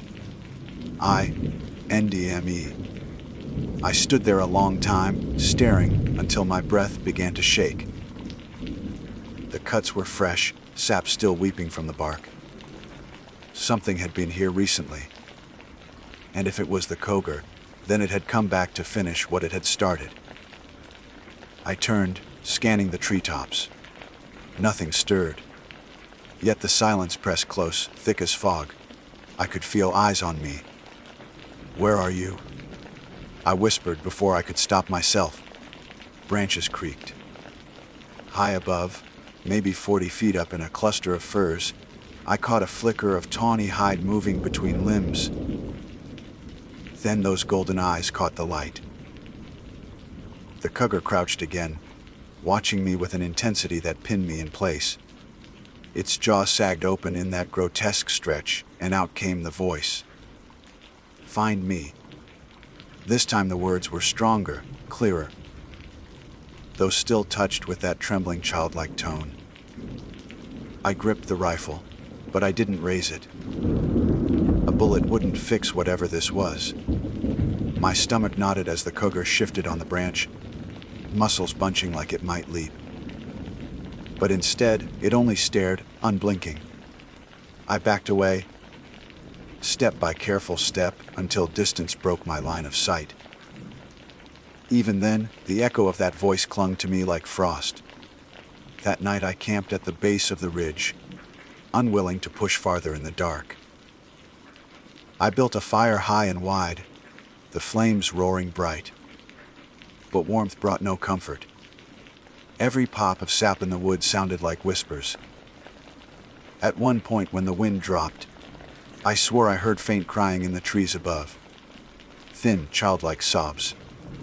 I stayed awake until dawn, rifle across my lap, eyes raw from staring into the shadows. The next day I pushed deeper into the timber, following the ridgeline. My legs moved on instinct, but my mind warred with itself. Some primal part of me screamed to turn back, to leave whatever haunted this place alone. But curiosity, stubborn, reckless curiosity, kept me walking.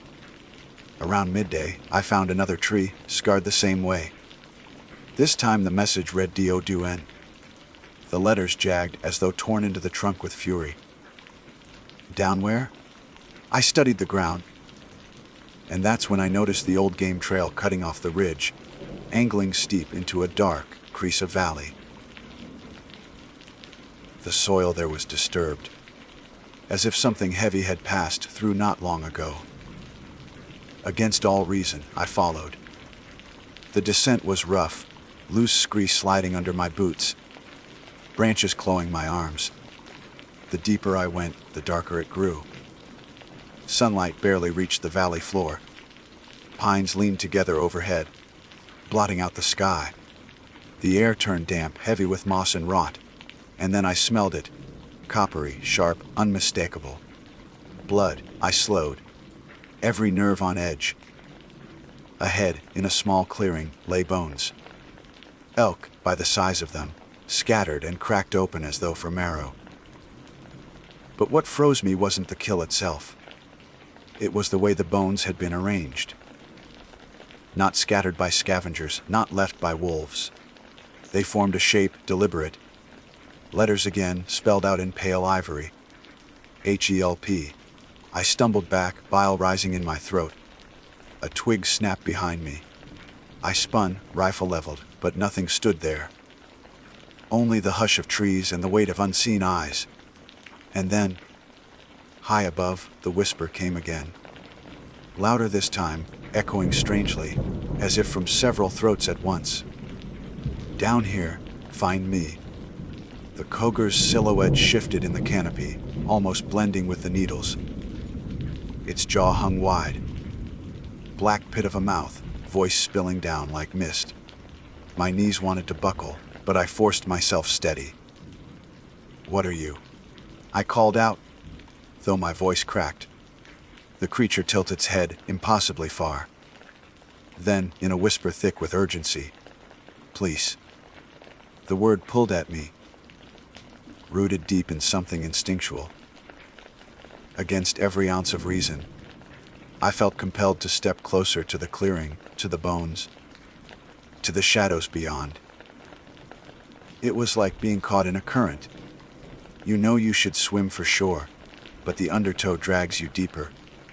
I took one step, then another. Branches rustled overhead. The cougar slithered along them with a grace that should have been impossible for something its size. It moved above me, shadowing my steps, and all the while it whispered, not just, "Help me," but fragments now, half-formed phrases. "I'm lost. Cold. Please." The words sounded human, but wrong, stretched through a throat that wasn't built for speech. I stopped when I reached the far edge of the clearing. There, half hidden under a fallen log, I saw something that made my breath catch. A child's shoe. Small, mud-caked, the laces frayed. It could have been there for weeks, maybe months. But it was real. I picked it up, turned it over in my hand, and felt a chill run all the way through me. Above me, the cougar gave a shuddering hiss, then whispered, "Find me?" Again, sharper, more insistent. I stuffed the shoe into my pack, heart hammering. Whoever had lost it might have been gone a long time. Or maybe, God help me, they weren't gone at all. I left the valley before nightfall, half running up the ridge, not daring to look back. The whispers followed me, threading through the branches, never quite fading. When I finally stumbled back to my truck at the trailhead, the sun was bleeding out behind the mountains. I drove all the way into town without stopping, shaking so hard I nearly lost the road. That night, lying awake in my cabin, I turned the shoe over and over in my hands. Mud crumbled onto the floorboards. I wanted to take it to the sheriff, but what would I say? That a cougar had whispered at me to find a lost child? They'd think I had gone crazy. Maybe I had. But even now, even as I try to reason my way out of it, I know one thing for certain. Whatever lives in those trees wants me to go back. And some part of me fears that sooner or later, I will. I tried to ignore the pull. For days after I brought the shoe home, I told myself I would not go back to that valley. I kept it tucked in the corner of my cabin, half buried beneath a stack of gear. though its presence seemed to poison the air. Each time I walked past, I swore I could smell that faint copper tang of blood again. At night, lying in bed, I heard the whisper, sometimes sharp as a cry. Find me. It did not matter if the windows were shut tight, or if I stuffed my ears with cotton. The voice seeped through anyway, threading into my dreams until I woke soaked in sweat. On the fourth night, I dreamed of a child standing at the foot of my bed. Their face was shadowed, their hair clumped wet against their forehead. They raised a small hand, and in a voice not their own, they whispered, "Help me." When I lurched awake, my cabin was dark and silent.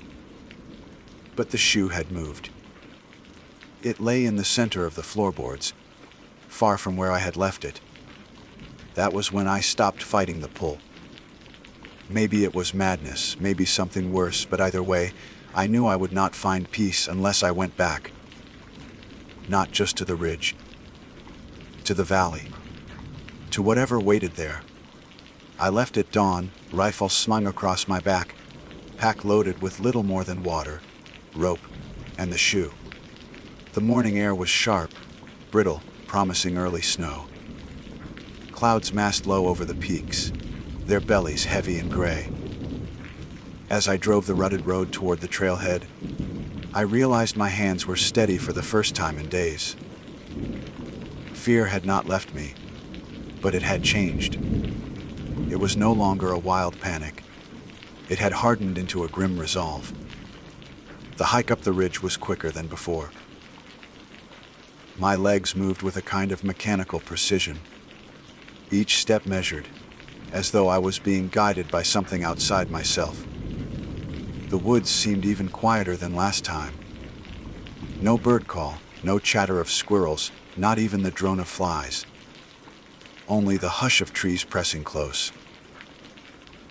By the time I reached the clearing of bones in the valley, the sky above had gone leaden. The bones were still there, pale against the dark ground, but the letters they formed had changed. Not HELP this time.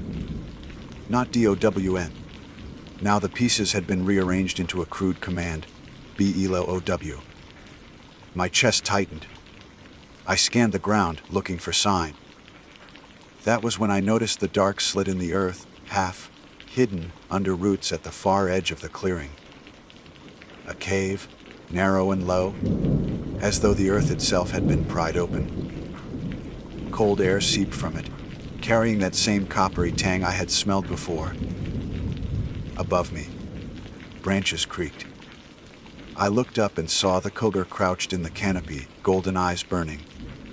Its jaw sagged open, wider than ever, the flesh stretching as though it might split apart. The voice that spilled from it was no longer fragile. It was commanding. Below. I should have turned back then. Every instinct screamed it. But I stepped forward anyway, toward the dark slit of earth. The air grew colder with each pace, and the silence pressed so heavy I could hear my own pulse in my ears. I crouched at the mouth of the cave and raised my flashlight. The beam cut into the dark, catching rough stone walls slick with moisture. And then it caught something else. A smear of red across the rock, leading downward. The cougar hissed above me, then whispered again, softer now. "Please." I swallowed hard, then ducked inside. The tunnel sloped steep, forcing me onto hands and knees. My rifle clattered against the stone. Useless in the cramped space. I crawled deeper, the beam of my light trembling across the rock. The air reeked of damp and rust. After 50 feet or so, the tunnel opened into a chamber. I rose to my feet, the ceiling just high enough to stand. That was when I saw them. Scratches lined the walls, thousands of them. Claw marks overlapping, gouging deep into the stone. Some were old, smoothed by time. Others were fresh, raw and jagged. And interlaced among them were words. "Help, please. Find me.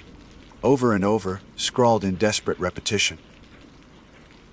My light quivered across the walls, and for a moment it felt like the scratches moved, twitching as though still being carved.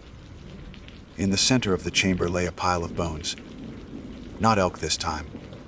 Smaller. Human. The shoe in my pack suddenly felt like a weight of lead. My knees weakened, but I forced myself closer. Among the bones, I saw shreds of fabric, torn and rotting. A faded sleeve of what might have been a child's jacket. My stomach turned. I wanted to run. But before I could move, the air shifted. Cold swept through the chamber, carrying that whisper again. Not from above this time. From all around. From the very stone itself. Help me. The words threaded through the dark, overlapping, voices upon voices. Some high and childlike, some rough and ragged. All pleading. All wrong. I spun, light trembling across the walls, and that was when I saw the shape in the far corner. A shadow crouched low, limbs bent wrong, jaw hanging wide. The cougar. But no, it wasn't. Not anymore. The body rippled, shifting as though skin and muscle were only a mask. Its face flickered between feline and human, mouth stretching, eyes hollow. It stepped forward, and the whispers rose in a chorus. Find me. Help me. Below. Please. I backed away, my heel striking bone. The pile rattled and shifted as though stirred by breath. My flashlight beam caught movement inside the heap, something squirming, pale fingers reaching through the gaps. Small. Human. I dropped the light. The chamber plunged into darkness. The whispers swelled, rising into a shriek that split my skull. I scrambled backward, hands clawing at stone, until I found the tunnel again. I crawled, half blind, dragging myself upward. Behind me, the voices followed, echoing closer, closer, as though the stone itself carried them forward. I burst out of the cave into the gray light of evening, gasping like I'd been underwater. Above, the cougar crouched in the branches still, but its body seemed thinner now, stretched taut over bone. Its jaw worked open, whispering again, though weaker. Below, I stumbled backward, rifle swinging into my hands. For a heartbeat I considered firing, but I knew it would do nothing. No bullet could kill what I had seen. So I turned and ran. I did not stop until I reached the truck. By the time I drove out of those mountains, night had fallen. The whispers still clung to me, threading through the hum of the engine, the rush of the tires. Even now, sitting safe in my cabin, I hear them. I see the shoe on the shelf where I placed it, mud flaking away like ash. I have not told the sheriff. I have not told anyone. What would I say? That a cougar led me into the earth, where voices whispered from the dark. That I saw bones shift and small fingers reach through them. They would think me mad. Maybe I am, but madness does not explain the dreams. Every night since, I dream of the cave. I dream of the whispers rising until they become screams. And I dream of the child at the foot of my bed, hand raised, voice trembling. Help me. Sometimes I wake to find the shoe moved again. Sometimes I wake to find dirt on the floorboards, damp and cold, as though tracked in from the tunnel. I do not know how much longer I can resist. The pull grows stronger every day, dragging me toward that valley, toward what waits below. I fear the next time I go, I will not come back. And maybe that is the point. Maybe whatever whispers in those trees does not want to be found. Maybe it wants me to join it. If you are reading this, if by some chance you ever find yourself in the Swan Range, and you feel eyes watching from the canopy, and you hear a voice that sounds like a child pleading for help, do not follow it. Do not listen. Turn back no matter how strong the pull. Because once you hear the whisper, it never lets you go. My name is Adrian Cross, and I have always believed in approaching the truth of who I am with a degree of honesty. I am 34 years old, a field surveyor by profession, and I have spent most of my adult life in wilderness, regions few people care to tread. My work requires long days with maps, instruments, and silence, following ridges, measuring elevation changes, noting the shapes of rivers and valleys. I travel most often with a partner or two, men who share the same tolerance for isolation and discomfort. I am not married. I have no children, and while some people consider that sad, I have always thought it suited me well enough. But the story I am about to tell changed the way I think about solitude, and it has followed me from one contract to the next like a shadow cast longer than the mountains themselves. It began in the high country of western Montana, a stretch of land where the ridges roll against one another like the backs of sleeping animals. In autumn, the wind sharpens, and the sky takes on that peculiar clarity where clouds look near enough to touch. My partner for this assignment was Daniel Weller, a quiet man in his 40s who rarely wasted words. He had dark eyes, a slow way of speaking, and a patience that often steadied me. When the weather turned, or the maps did not line up with the ground, we had been hired to chart a series of logging access roads that had fallen into disuse. But our work took us beyond those roads, up into country where only elk, bear, and birds moved freely. The ravens came almost immediately, on the second morning. When we climbed a shale slope to reach the first ridge, they appeared overhead. 5 of them, circling with heavy wings. At first I thought nothing of it. Ravens are common enough in the mountains, intelligent birds that scavenge what they can find. Daniel squinted up at them and remarked only, "Big ones." We kept walking.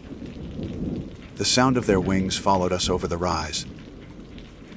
I did not notice the first gift until that night. We had made camp in a notch between 2 ridges, sheltered from the wind by spruce trees. I woke in the dark with the sense that something pressed lightly against my chest. The fire had gone to embers, and Daniel's sleeping form was outlined faintly in the glow. When I sat up, something slid down my shirt. I reached inside and pulled out a slender bone, white and delicate, no longer than my finger. Another clattered from the blanket when I moved. In the half light I could see 3 of them, pale against the fabric, each shaped like a rib. The unease that washed over me was not the kind that comes from simple fright. It was the recognition of intention. Bones do not fall by accident into a man's shirt. Someone, or something, had placed them there. I scanned the trees, and that was when I saw them, 2 ravens perched low watching. Their eyes reflected the faint glow of the fire. I did not wake Daniel.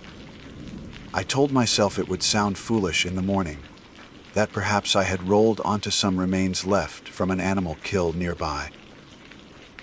Still, I kept the bones. I slipped them into my pack, meaning to discard them later, though I never quite found the courage. Sleep came only in fragments after that, broken by the echo of wings beating overhead. The next day we climbed higher. The air thinned, and the valleys fell away behind us. The ravens followed. Sometimes 2, sometimes a dozen. They shifted from ridge to ridge, always keeping us within sight. When we stopped to eat, they landed nearby, heads cocked as if listening. Daniel muttered once that it felt like traveling with an audience. I laughed, though it was not a real laugh. more the sound a man makes when he wants to prove he is not uneasy. By the third night, the gifts became unmistakable. I woke to feel a faint pressure again on my chest, and when I opened my eyes, 5 bones lay across me in a careful arrangement, parallel lines imitating ribs. They were different from the first set, larger, but polished smooth as though cleaned by water or beak. I sat up slowly, heart pounding, and saw black shapes in the branches above. The ravens shifted, wings rustling. One gave a low croak, not a call of alarm, but something deeper, like a word formed without language. I woke Daniel then. He blinked at the sight of the bones, rubbed his face, and said only, "Where did those come from?" I pointed upward. The birds remained, silent now. He frowned, collected the bones, and tossed them into the trees. They vanished into the dark. "Don't think about it," he said, and lay back down. But I did think about it. I could not stop. There is a peculiar effect that isolation in the wilderness has on the mind. You begin to assign meaning to patterns, to believe the land itself is shaping symbols for you. I tried to tell myself the ravens were scavengers, that they had pulled bones from a carcass and dropped them by chance. But chance does not arrange objects in order. Chance does not choose the chest of a sleeping man as its altar.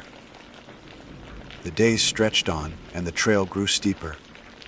Daniel remained pragmatic, concerned with maps and bearings, while I became consumed with the rhythm of wings overhead. I began to count them without realizing it, tallying how many followed at each ridge. 7, 9, 11. Numbers that felt weighted, though I could not say why. And each night, more bones. Sometimes 3, sometimes 6, always laid with a precision that mocked the idea of coincidence. On the 5th night, I made the mistake of discarding them myself. I rose before dawn, walked away from camp, and scattered the bones down a rocky chute. When I returned, the birds were waiting. Not perched, not silent, but gathered in a ring around our fire pit, hopping and croaking, wings lifting and settling. Daniel cursed and waved them off, but they did not scatter far. They lingered just beyond the circle of light, eyes gleaming. I could not shake the feeling they were measuring me, not merely watching, but weighing something invisible. Each bone seemed to draw a little more of myself away, as though the ravens were building an image of me from fragments. The fear was not of being attacked. It was of being understood too well, by creatures that should not hold such knowledge. By then, sleep had become impossible. I lay awake listening to their wings, and when I drifted into dreams, I saw only black feathers falling across endless ridges. In those dreams, the bones formed cages, ribs closing around me until I could no longer move.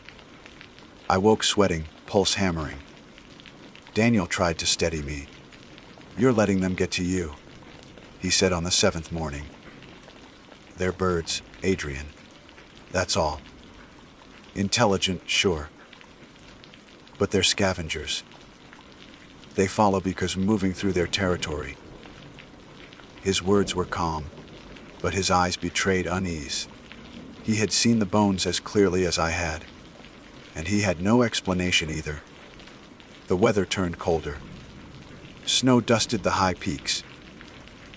Each step of the survey took us deeper into country, where maps showed only blank spaces. The sense of being pursued grew sharper.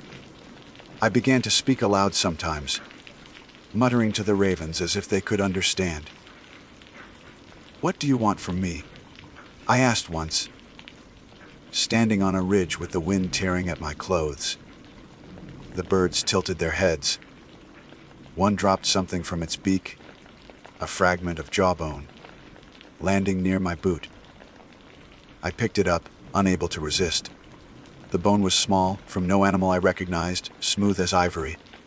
I kept it in my pocket, though it burned cold against my leg. That night, when I emptied my pocket by the fire, Daniel stared at it too long. "That isn't deer," he said. His voice carried a quiet dread. "That isn't elk either." We did not speak of it again, but we both felt the weight of the silence. The Ravens had crossed a threshold from unsettling into impossible. I should have turned back then. Any reasonable man would have. But our contract pulled us forward, and pride is a dangerous leash. I told myself the birds were testing me, and that if I endured, they would lose interest. Instead, their attention sharpened. The final night before everything broke open, I woke to find not just bones, but a complete arrangement across my chest and abdomen. Small ribs curved delicately, laid from collarbone to hip, a parody of a skeleton crafted in silence while I slept. When I sat up, they fell into my lap, clicking like teeth, and in the branches above, every raven was watching. The bones clattered into my lap, hollow music in the cold night. My hands trembled as I pushed them away, but they seemed to cling, catching on the fabric of my clothes, clicking together as if reluctant to be separated. Above me, the ravens stirred. Wings shuffled, claws scraped bark, and their low croaks rolled through the branches like voices rehearsing a forgotten tongue. I could not move. My body was rigid with a terror that went deeper than fear of attack. I felt as if the birds had already claimed something of me, that I was no longer entirely my own. Daniel sat up when he heard the sound. His eyes widened when he saw the array across my lap. For a long moment he said nothing. The silence was so complete I could hear the crackle of the last ember dying in the fire. Then, in a voice I hardly recognized, he said, "They've built you." I wanted to deny it, to tell him it was just bones, but he was right. Each piece had been chosen, sized, fitted together into a shape that mirrored my own. A ribcage of gifts, a cage of intent. The ravens shifted as though waiting for me to acknowledge it. I could not bring myself to speak. Daniel rose abruptly, gathered the bones in both hands, and hurled them into the darkness. They rattled against stone, scattering out of sight. The ravens erupted into flight, a chaos of wings that whipped air against our faces. For a moment, the night was nothing but feathers and noise. Then they were gone, swallowed by the black ridges. Neither of us slept again. We sat in silence until dawn, each man locked in his own thoughts. When the light finally came, I saw exhaustion etched into Daniel's face. The kind of weariness that does not come from a sleepless night, but from carrying a burden too heavy to name. He packed quickly, his movements sharp, and said only, "We're finishing this and getting out." I followed, though every step felt weighted. The ravens did not appear immediately that day. We hiked miles through rough country, the kind that leaves your legs trembling, but I kept glancing upward, expecting the black shapes to wheel into view. Daniel tried to focus on the survey, marking trees, noting distances, forcing normalcy into work. I could see the strain in the tightness of his jaw. By midday, the silence became uncanny. No birdsong, no wind in the trees, no insect hum. Just the crunch of our boots and our ragged breathing. It was Daniel who noticed first. He stopped, raised a hand, and whispered, "Listen." The absence of sound pressed against us like a weight. My ears rang with it. That was when the first feather fell. It drifted down from an empty sky, black as oil, landing on Daniel's shoulder. He brushed it away, eyes narrowing. Another fell, then another, until the air was full of them, tumbling slowly, soundlessly. I craned my neck and saw the ravens overhead at last. Not 5 or 10, but dozens spiraling down from impossible height, wings barely moving. Their formation was deliberate, a great circle closing over us like the mouth of a well. Daniel swore under his breath. "What, keep moving?" His voice was steady, but I could see his hand shaking where it gripped his pack's strap. We forced ourselves forward, feathers catching in our hair and clothing, settling into the snow patches at our feet. The birds never descended fully, but they never broke the circle either. By late afternoon, we reached a plateau where the land opened into a vast sweep of ridges. The horizon was jagged with peaks, and the wind carried the sting of snow. Daniel halted there, breathing hard. He turned to me with a grim set to his mouth. "What cut the survey short? We go down tomorrow. Whatever they are, whatever they want, we're not staying another night up here." Relief washed through me, though it was tangled with dread. I had the sense that leaving would not be so simple, that the ravens had already chosen the ending. Still, I nodded. We set camp early, hoping for rest before the descent. But rest never came. The ravens gathered as the sun sank. They filled the trees around us, hundreds of black bodies, crowding the branches until the boughs sagged. Their eyes caught the last light, turning the forest into a gallery of tiny, burning mirrors. They did not croak or caw, they simply watched. I tried to eat but could not swallow. My throat was too tight. Daniel forced down a few bites, movements mechanical, then tossed the rest into the fire. "They won't drive me mad," he muttered, though the tremor in his voice betrayed him. We lay in our blankets, each pretending to rest, but the weight of those eyes made sleep impossible. At some point deep in the night, I drifted into half-consciousness. That was when I felt the pressure again, the careful arrangement across my chest. My eyes snapped open. The fire was low and Daniel was still, but on me lay another skeleton of bones, this one more complete. Not only ribs now, but a breastbone, fragments of spine, even tiny phalanges like fingers resting against my stomach.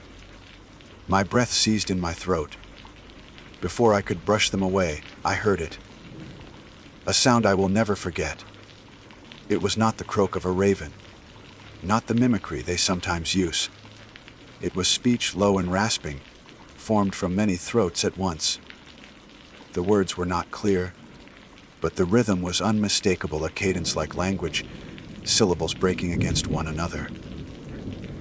The ravens were speaking. I sat rigid, every nerve screaming. Daniel stirred beside me, sat up, and froze when he saw. His mouth opened, but no sound came. We both listened as the murmuring deepened, layered voices building into something almost human. I thought I caught fragments. Yours, made, turn, but they slipped through my mind like water. Then, as suddenly as it had begun, the sound ceased. The ravens lifted as one, a thunder of wings that blotted out the stars.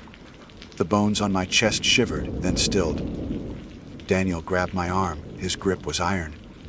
"We're leaving. Now. I don't care if it's dark." His voice was raw with panic, stripped of all pretense. I wanted to argue, to point out the danger of stumbling down ridges at night, but the terror in his face silenced me. We packed in minutes, throwing gear together without care. The fire we left smoldering. We descended by moonlight, the ridges pale and ghostly. The ravens did not follow at first. The silence returned, thick and oppressive. I dared to hope we had shaken them. But hope is a cruel thing. An hour into the descent, the wings came again rushing down from above. They did not circle now. They dove. Shadows swept over us, claws grazing our packs, feathers striking our faces. We staggered forward, shielding our heads, stumbling on rocks. Daniel shouted, swinging his walking stick, striking one bird from the air. It fell shrieking, but the rest surged closer, relentless. In the chaos, I lost the trail. We tumbled into a ravine, sliding down shale that tore at our hands. I landed hard, breath knocked from me. Daniel scrambled beside me, blood on his cheek. The ravens wheeled overhead, but they did not descend into the ravine. They perched on the rim instead, black sunrints against the stars, heads bent down as if peering into a pit. We lay there until dawn, too afraid to climb out. When light finally touched the rim, the birds were gone.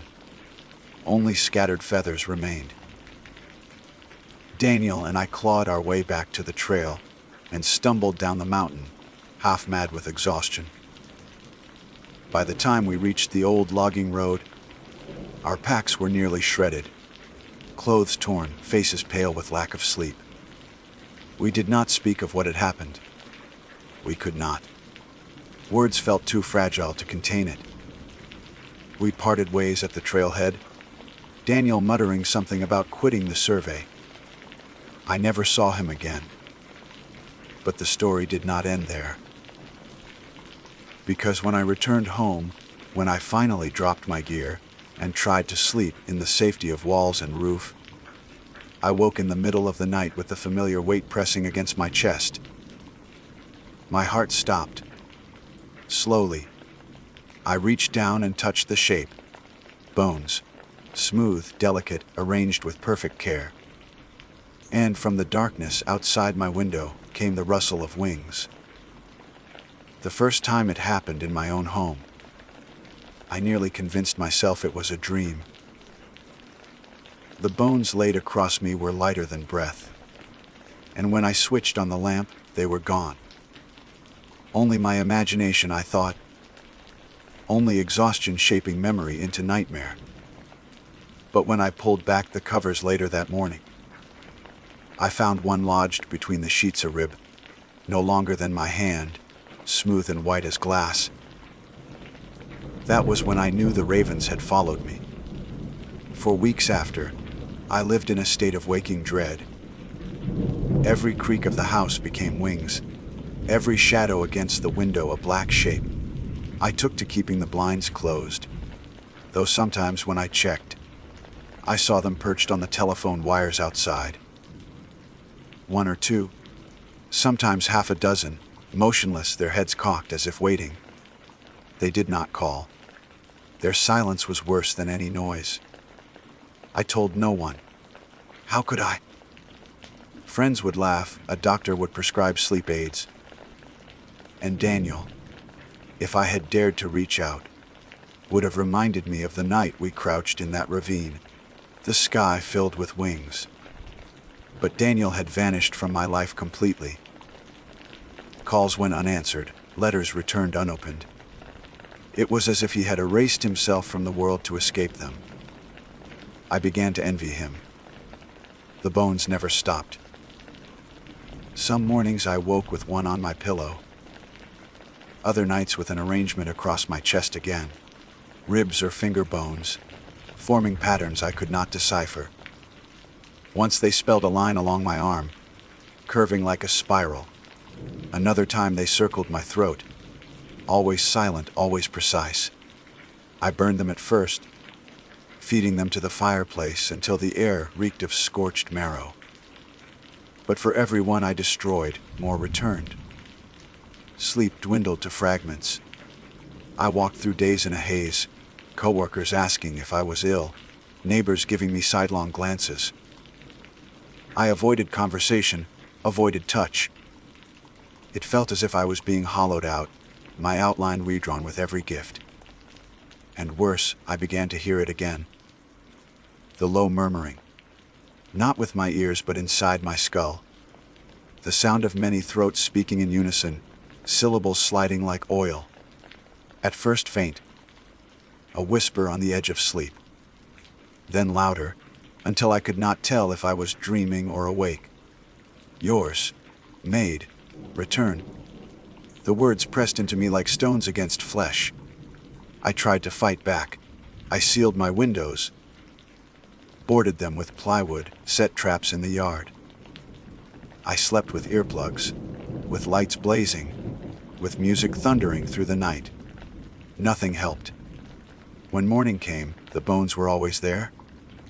The breaking point came in early winter. Snow lined the streets, and the world seemed muffled. But inside my house the sound never stopped.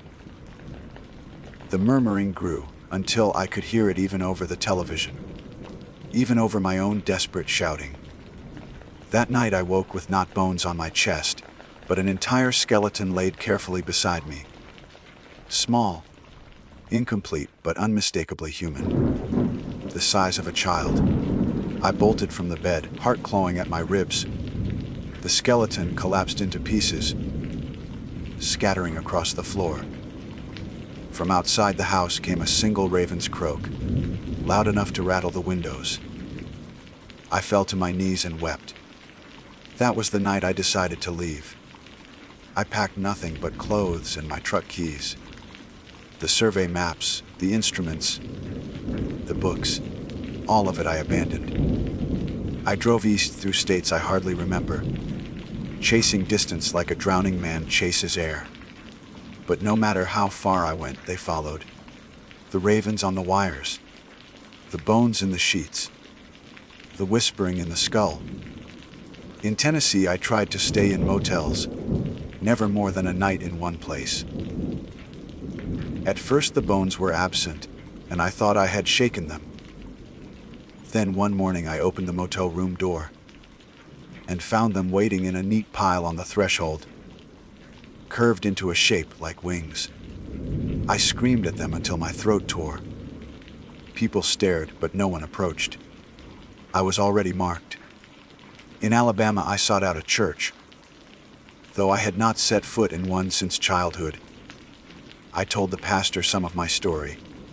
Not the bones, not the ravens, only that I felt pursued by something unclean. He laid hands on me and prayed. His voice was steady, his eyes kind, and for a moment the pressure in my head lifted. That night I slept deeply for the first time in months. I dreamed of open skies without wings, but in the morning he was dead. They said it was his heart, collapsed in his study, hands still on his Bible. Yet I knew. I found a single raven feather on the church steps, black as oil. I stopped seeking help after that. The years blurred. I wandered from state to state, contract to contract, never remaining long. My body thinned, my eyes hollowed. People avoided me, sensing the ruin clinging to my shoulders, and always the gifts came. Bones in my pockets, bones in my boots, bones waiting when I woke. I carried them sometimes, unable to discard them all. They became heavier than lead. The whispering has changed now. Clearer, less a murmur, more a chorus. When I close my eyes, I see them. Endless ridges, black birds on every branch, eyes glinting with hunger and purpose. They are building me still, piece by piece. With every bone they place, I feel less tethered to flesh, more drawn toward something vast and cold. Daniel understood before I did. He did not run from them. He ran from me. Perhaps he saw the outline they were crafting and wanted no part of it. Perhaps he knew I was already theirs. I tell myself I can resist, that if I keep moving, keep speaking, keep writing these words, I might remain whole. But last night I woke to find bones not only on my chest, but embedded in the mattress around me, stitched with sinew into the shape of a cage. My hands shook as I tore them free, but they left marks on the fabric, impressions like fingers pressing up from beneath. I hear them now, outside this very room. The rasp of claws on the sill, the soft weight of feathers brushing glass. They do not hurry. They never have. Their patience is endless. They know what I try not to admit, that every man is just a collection of bones waiting to be arranged. If you are reading this, perhaps you will understand why I cannot stop them. Perhaps you will believe me where others cannot. The ravens are not simply birds. They are keepers. They are sculptors. And I am their unfinished work. I have tried to count the bones they have given me. Dozens, maybe hundreds. Enough for a rib cage, enough for a spine, enough now even for a skull. They are completing something. When I touch the pile I keep hidden in the closet, the bones hum faintly, as though alive with breath that is not mine. Tonight I feel the weight heavier than ever. My chest aches, my arms numb. I know what waits outside, wings folded, eyes gleaming. I think they will not wait any longer. They have given me the gift again and again, and now it is time to return what was made. If I do not wake tomorrow, if the house is silent when you come, do not step inside. The bones will be waiting, arranged with perfect care. And the ravens will be near, perched on every wire, every tree, whispering in their many throats. They will not stop with me.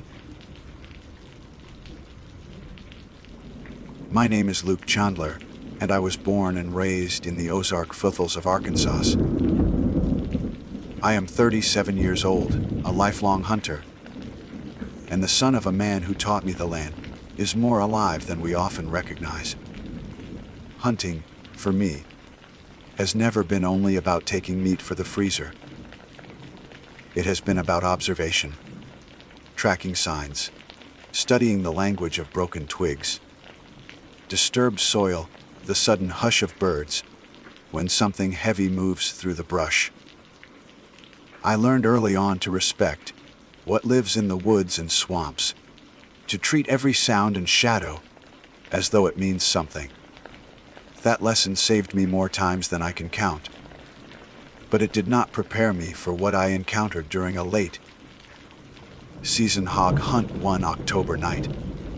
That memory remains with me even now, more than a year later, and it still wakes me from sleep with the image of the earth itself breathing beneath my boots.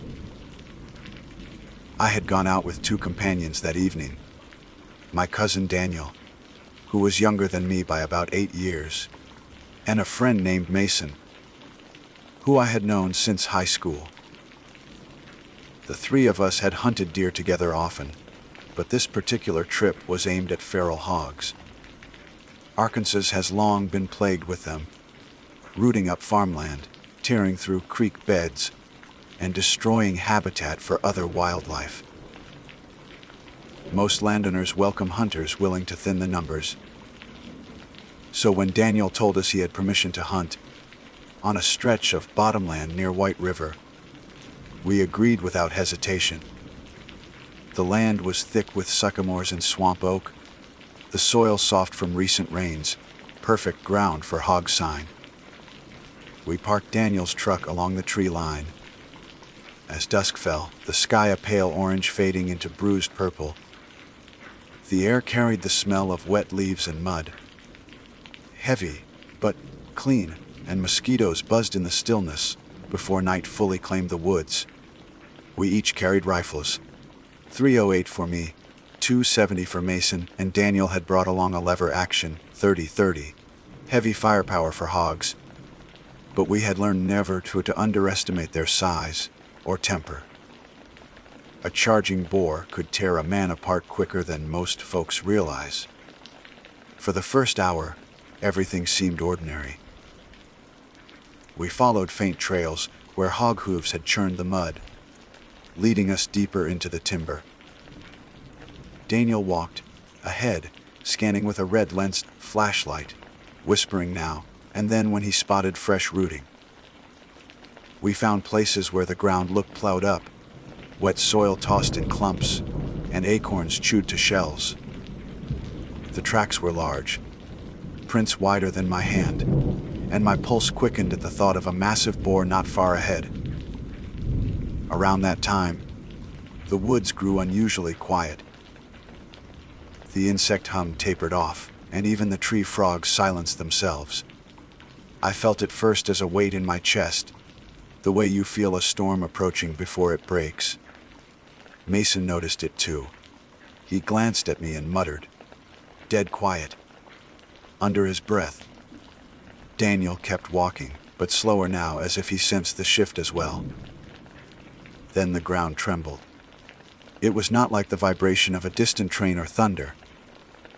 It was localized, right beneath our boots, subtle at first, a shiver that rippled through the soil. I crouched and pressed my hand to the ground, thinking maybe a small earthquake had stirred, though I had never felt one so shallow. What I felt instead was rhythmic movement, like something pushing upward from beneath, slow and deliberate. I whispered for the others to stop. All three of us stood there in the dark, holding our breath. The soil in front of Daniel's boots suddenly split. A dark ridge rose through the mud, lifting as though something enormous tunneled below. Daniel jerked backward, flashlight beam jittering. A tusk burst through the surface, curved, glistening the length of my forearm. It cut upward, spraying clumps of dirt before slamming back down into the earth. But no body followed it. No head, no shoulders heaving from the hole. Just the tusk, retreating beneath the soil, as though it had been a periscope retracting into water. None of us spoke for several seconds. Mason cursed softly, aiming his rifle at the disturbed ground. Daniel's face drained of color. "What the hell was that?" he asked, though we all knew what it looked like. A wild boar. Except boars do not swim under the earth like fish, and no creature that size could disappear without leaving a crater. Yet the soil smoothed itself behind the movement, as though nothing had ever broken through. The ridge continued, sliding away from us, moving with terrifying speed. I heard the grind of rock and root snapping as it tunneled, and the line curved back around, circling us. That broke the spell.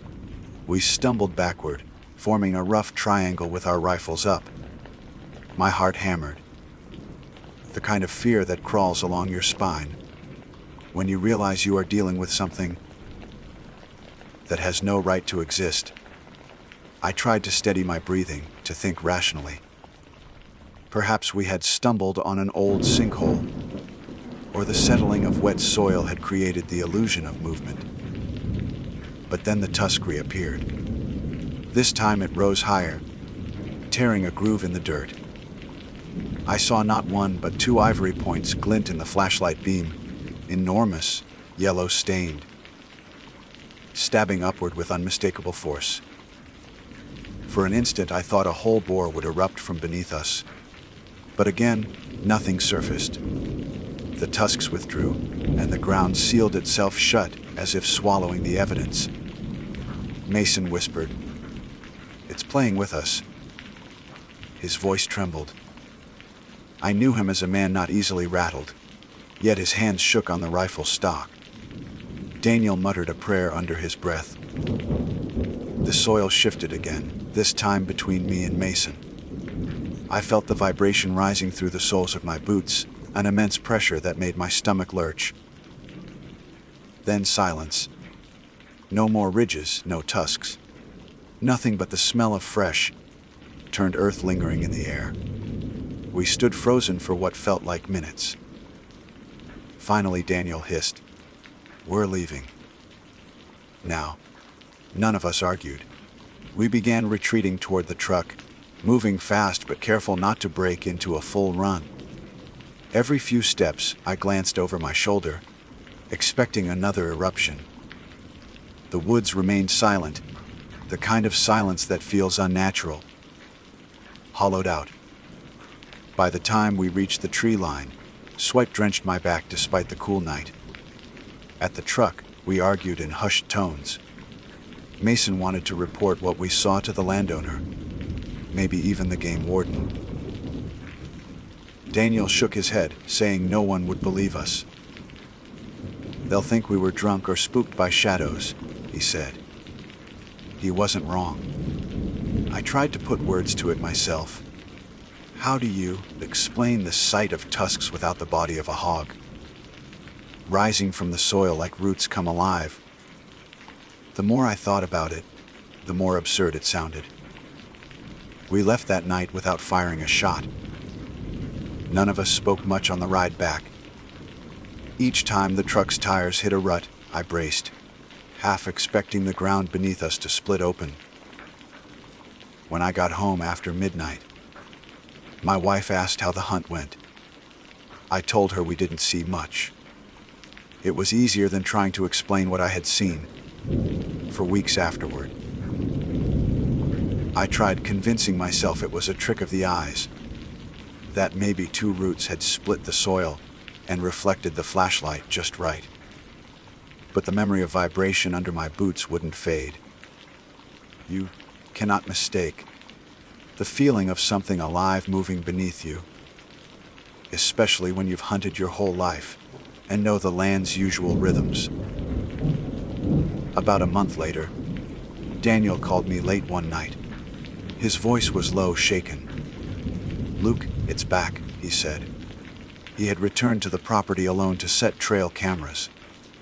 On his way back, the ground had split again, and he swore he saw tusks longer than before, sweeping in arcs just under the soil surface. He left the cameras behind in his rush to get out.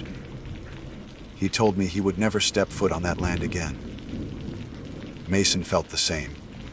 I wanted to argue, to insist there had to be an explanation. But deep down I knew none of us could justify what we had witnessed.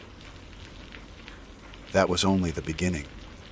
The encounter with the tusks beneath the soil was not the last. It returned, worse, stranger, as though whatever was burrowing under there had grown bolder. I tell this not as a story to pass time around a campfire, but as a warning. There are things in the earth of Arkansas that do not belong to hog or man. And I was fool enough to hunt where I shouldn't. I did not return to that bottomland for months, though it haunted my thoughts every time I stepped into the woods. Hunting had always been a comfort to me, a grounding ritual that connected me with my father's lessons and the land we'd worked our whole lives. But after that night, I found myself second, guessing every vibration in the soil, every shadow in the trees. Deer season came and went, and I filled my tags elsewhere, far from the White River bottoms. Still, no matter how I tried to avoid it, the memory of those tusks haunted me like a fever. Daniel refused to talk about it. If I brought it up on the phone, he shut me down with a sharp, "Drop it." Mason was little better. He'd laugh it off when we met for a beer, but the way his eyes shifted told me he wasn't laughing inside. That left me alone with my unease. And being alone with it meant I started doubting myself. I told myself maybe it had been a hallucination, some strange overlap of fear, flashlight glare, and imagination. Yet deep down I knew that wasn't true. It was mid-January when the thing forced its way back into my life. Daniel's call came again, this time just past midnight. His voice was tight, urgent. "Luke, I need you to come. I know you said you wouldn't, but I can't do this alone. It's back. And it's worse." I asked him what he meant, but all he said was, "Bring a shovel. And hurry." By the time I arrived, the air outside had turned bitter, the kind of winter cold that cuts through layers. Frost glistened in the headlights as I pulled up beside Daniel's truck.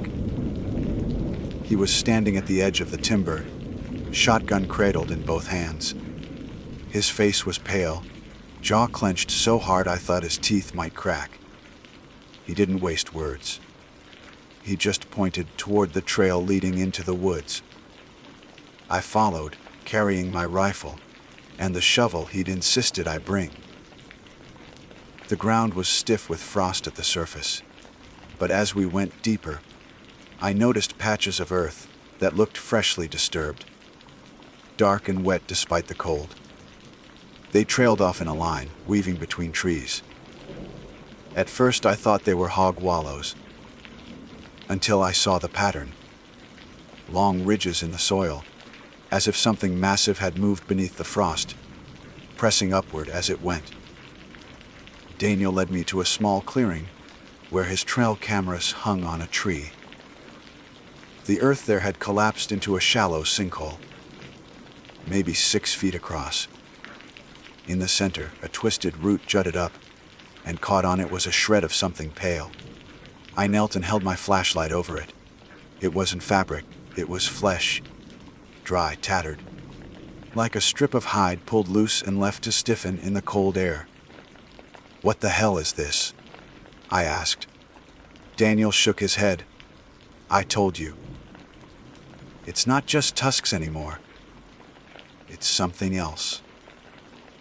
I didn't want to believe it, but I picked up the strip with the edge of the shovel.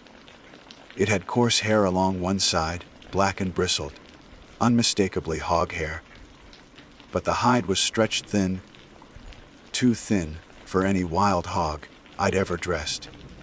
It reminded me more of parchment, brittle at the edges, as if it had been cooked by the soil itself. Daniel crouched near the hole.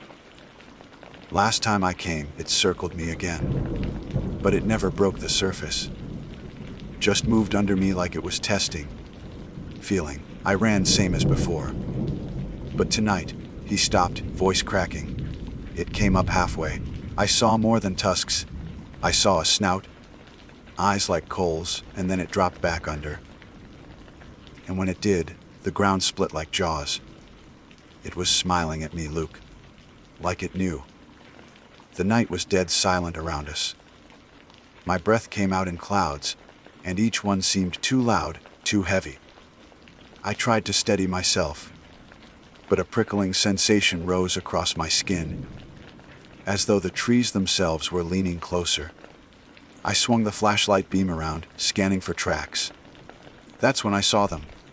Not hog prints, not deer. These were deep impressions in the soil, elongated, uneven.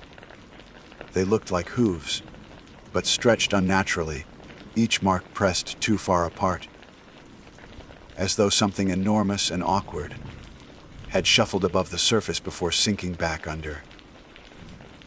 The sight of them churned my stomach. "Why the shovel?" I asked. Daniel swallowed hard. "Because I think it's digging tunnels. And if it's digging tunnels, maybe we can see where it goes. Maybe we can figure out what the hell this thing is." I wanted to argue, to tell him we had no business disturbing whatever lived beneath us. But before I could speak, the ground shifted. Not far from us, just 10 feet away. The frost cracked. A line of soil swelled, pushing upward in a straight path toward us. "Move," I shouted. We staggered back just as the ridge reached the edge of the sinkhole. Soil burst upward in a spray of frozen clods, and something rose. Not fully, not even close, but enough to carve itself into my memory forever. Tusks, yes, longer than before, curling upward like ivory scythes. Between them, a snout emerged, massive and ridged, but its skin was wrong. It looked stretched, thin and gray, veined with something dark pulsing beneath. And the eyes, God help me, the eyes were not animal. They glowed with a dull red, not a reflection of our flashlights, but a light of their own, steady and hateful. The face hovered above the soil for only a moment, just long enough for me to see its mouth curl open. But instead of breath or bellow, the sound that came out was a grinding groan, like boulders being dragged through the earth. Then, just as quickly, it sank back down. The ground closed behind it, leaving only churned soil and silence. Daniel clutched my arm. "Tell me you saw it. Tell me I'm not losing my mind." "I saw it," I said, voice low. My mouth had gone dry, and I could barely get the words out. We stood frozen, rifles raised, waiting for it to return. But minutes passed, and the earth lay still. Finally, Daniel turned to his trail camera and unhooked it from the tree. "Well, check the footage," he muttered. "We'll prove it's not just in our heads." Back at his truck, we played the footage on his small laptop. At first it showed nothing unusual. Deer, raccoons, the blur of passing shadows. But then the ground in the clearing swelled. The camera caught it all, the soil splitting, tusks rising, the half-formed snout glaring into the lens. For one frame, just one, it looked directly at the camera, eyes glowing. Then it vanished. I felt sick. The camera confirmed what we had seen, but that only made it worse. This was not imagination. This was real. And if it was real, then it lived somewhere under our feet. Daniel wanted to go back with more shovels, maybe even a small backhoe from his work site, to dig the ground open. He said if it was flesh and blood, it could be killed, and if it was something else, well, at least we'd know. But I couldn't agree. Every instinct screamed that disturbing its lair would only make things worse. The earth itself seemed to pulse with its presence, as though the soil belonged to it now.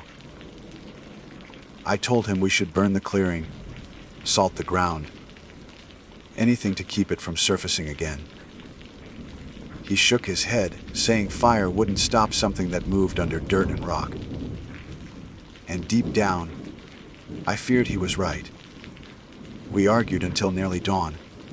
Neither of us slept that night, and when I finally drove home, I felt the vibration of the road beneath me in a new way, like the thing had followed, tunneling along under the asphalt. I knew it wasn't possible, but the thought stayed with me. A week later, Mason called. His voice was unsteady. He said something had come up through the soil near his deer stand 20 miles from the White River property. Same tusks. Same ridges in the earth. He swore it was spreading. That was when I realized the bottomland hadn't been its home. It was just where we happened to see it first. This thing was moving, traveling under Arkansas soil, surfacing where it pleased. And we had no idea how far it could go, or what it wanted when it finally rose all the way. Mason's call left me shaken in a way I hadn't thought possible. If the thing had appeared near his stand, miles from where Daniel and I first saw it, then it wasn't bound to one piece of land. It was roaming beneath Arkansas soil like a current in a river, unseen until it chose to rise. I kept telling myself that maybe Mason had panicked. Maybe he'd mistaken something else for those tusks. But his voice on the phone carried the same brittle fear I'd heard in Daniel's. He wasn't lying. He was warning me. After that, I couldn't step outside without staring at the ground. I started noticing every shift in the soil, every hollow thump when I walked across my yard. My wife thought I was losing my mind, and maybe I was. I never told her the truth, not fully. How could I? A boar that lives beneath the soil? Sounds like a folktale. Something born of whiskey and campfire smoke. But I had the footage from Daniel's trail cam, and though I told myself not to, I watched it over and over at night. Each time I paused on the single frame, where its eyes glowed into the lens, and I felt that same sickness in my gut. A month passed with no sign of it. I began to hope that maybe it had moved on, deeper into the wild. away from towns and farmland. Then came the report. A farmer in Prairie County found half his soybean field turned up overnight, as though a bulldozer had plowed through it, though no tire tracks marked the land. His livestock wouldn't go near the soil. One of his sows had been found dead, not eaten but twisted and broken as though it had been dragged through the ground itself. He told the local paper it was coyotes. I knew better. Daniel called me that same week, voice flat, like someone already grieving. It came up again, near my house this time. That was when I knew we couldn't ignore it anymore. We met at Mason's workshop one cold Saturday morning. The three of us sat around a scarred oak table, coffee steaming between us, rifles leaning against the wall. None of us wanted to be there, but we knew why we had come. We had to decide confront this thing, or run from it for the rest of our lives. Mason slammed a hand on the table. We can't just let it roam. If it's moving toward farms, what happens when it hits a town? When it comes up under a house? You saw the tusks. That thing could tear through a foundation like paper. We have to kill it. Daniel nodded, though his eyes carried doubt. I've thought about dynamite. If we could track its tunnels, collapse them, maybe bury it alive. I listened, but my chest tightened. Everything in me resisted the idea of trying to fight it. This wasn't a hog or bear or anything with blood, we understood. It belonged to the soil, moved through it as easily as we walked the surface. How do you kill the earth itself? But fear left me silent. In the end, we agreed to try. Not because I believed we could succeed, but because I couldn't stand the thought of it rising beneath my family's feet. We returned to the bottomland where it had first appeared. Daniel brought 3 trail cameras. Mason carried extra ammo, and I hauled a 5-gallon can of diesel fuel. The plan was crude: lure it with bait, corner it when it surfaced, and set the clearing ablaze if we had to. A desperate plan, but desperation was all we had. That night, under a moonless sky, we dumped buckets of corn into the clearing, the kind we'd normally use to draw hogs. The smell carried through the damp air, sweet and heavy. We positioned ourselves around the edges, flashlights off, rifles ready. My heartbeat thudded so hard I could hear it in my ears. For an hour, nothing happened. The woods stayed silent, as they always did before it came. Then I felt it, the vibration. Subtle at first, then stronger, rolling under my boots like a drumbeat. The soil swelled in a line, straight toward the corn. The ground erupted. Tusks speared upward, higher than I'd ever seen, glinting pale in the dark. Between them, the full head rose, larger than any boar could be. Its skin hung in loose folds, stretched thin, with patches of bristled hair clinging like moss on stone. Its eyes blazed red, and for the first time, I saw its mouth open fully. Rows of teeth lined its jaw, but they weren't tusks or molars. They were jagged stones, soil fused into fangs. When it bellowed, the sound was not animal. It was the groan of the earth itself splitting. Mason fired first. The crack split the night, and his bullet struck square between its eyes. But instead of dropping, the creature only reeled back, dirt spilling from the wound like sand. Daniel fired next, round after round, chunks of soil exploding from its body. I joined them, emptying my magazine until smoke burned my throat. The clearing filled with thunder and dust. When the smoke cleared, it was gone. The soil lay flat, as though nothing had ever risen. No body, no blood, only the smell of wet earth and the echo of silence. Did we kill it? Mason whispered. The ground answered. The vibration surged, stronger than before, shaking the trees. The soil beneath the corn collapsed inward, forming a pit. From it rose not one snout, but several. Tusks split the dirt in a circle around us, glowing eyes burning from beneath the surface. The thing wasn't a single beast. It was many, or worse. It was one vast body with countless mouths. Panic ripped through us. Daniel screamed to run, but the ground heaved, throwing him off balance. Mason grabbed the diesel can and hurled it into the pit. I struck a match and tossed it after. The explosion of fire lit the clearing, flames racing along the soil. For a moment, the tusks writhed, twisting in the blaze, and a chorus of groans shook the air. The ground split wider, swallowing fire and corn together, then sealed shut with a hiss of smoke. We fled into the trees, running until our lungs burned. We didn't stop until we reached the truck, gasping, covered in ash. None of us spoke on the drive home. That was the last time the three of us hunted together. Mason moved his family out of state within a month. Daniel still lives nearby, but he refuses to go into the woods at night.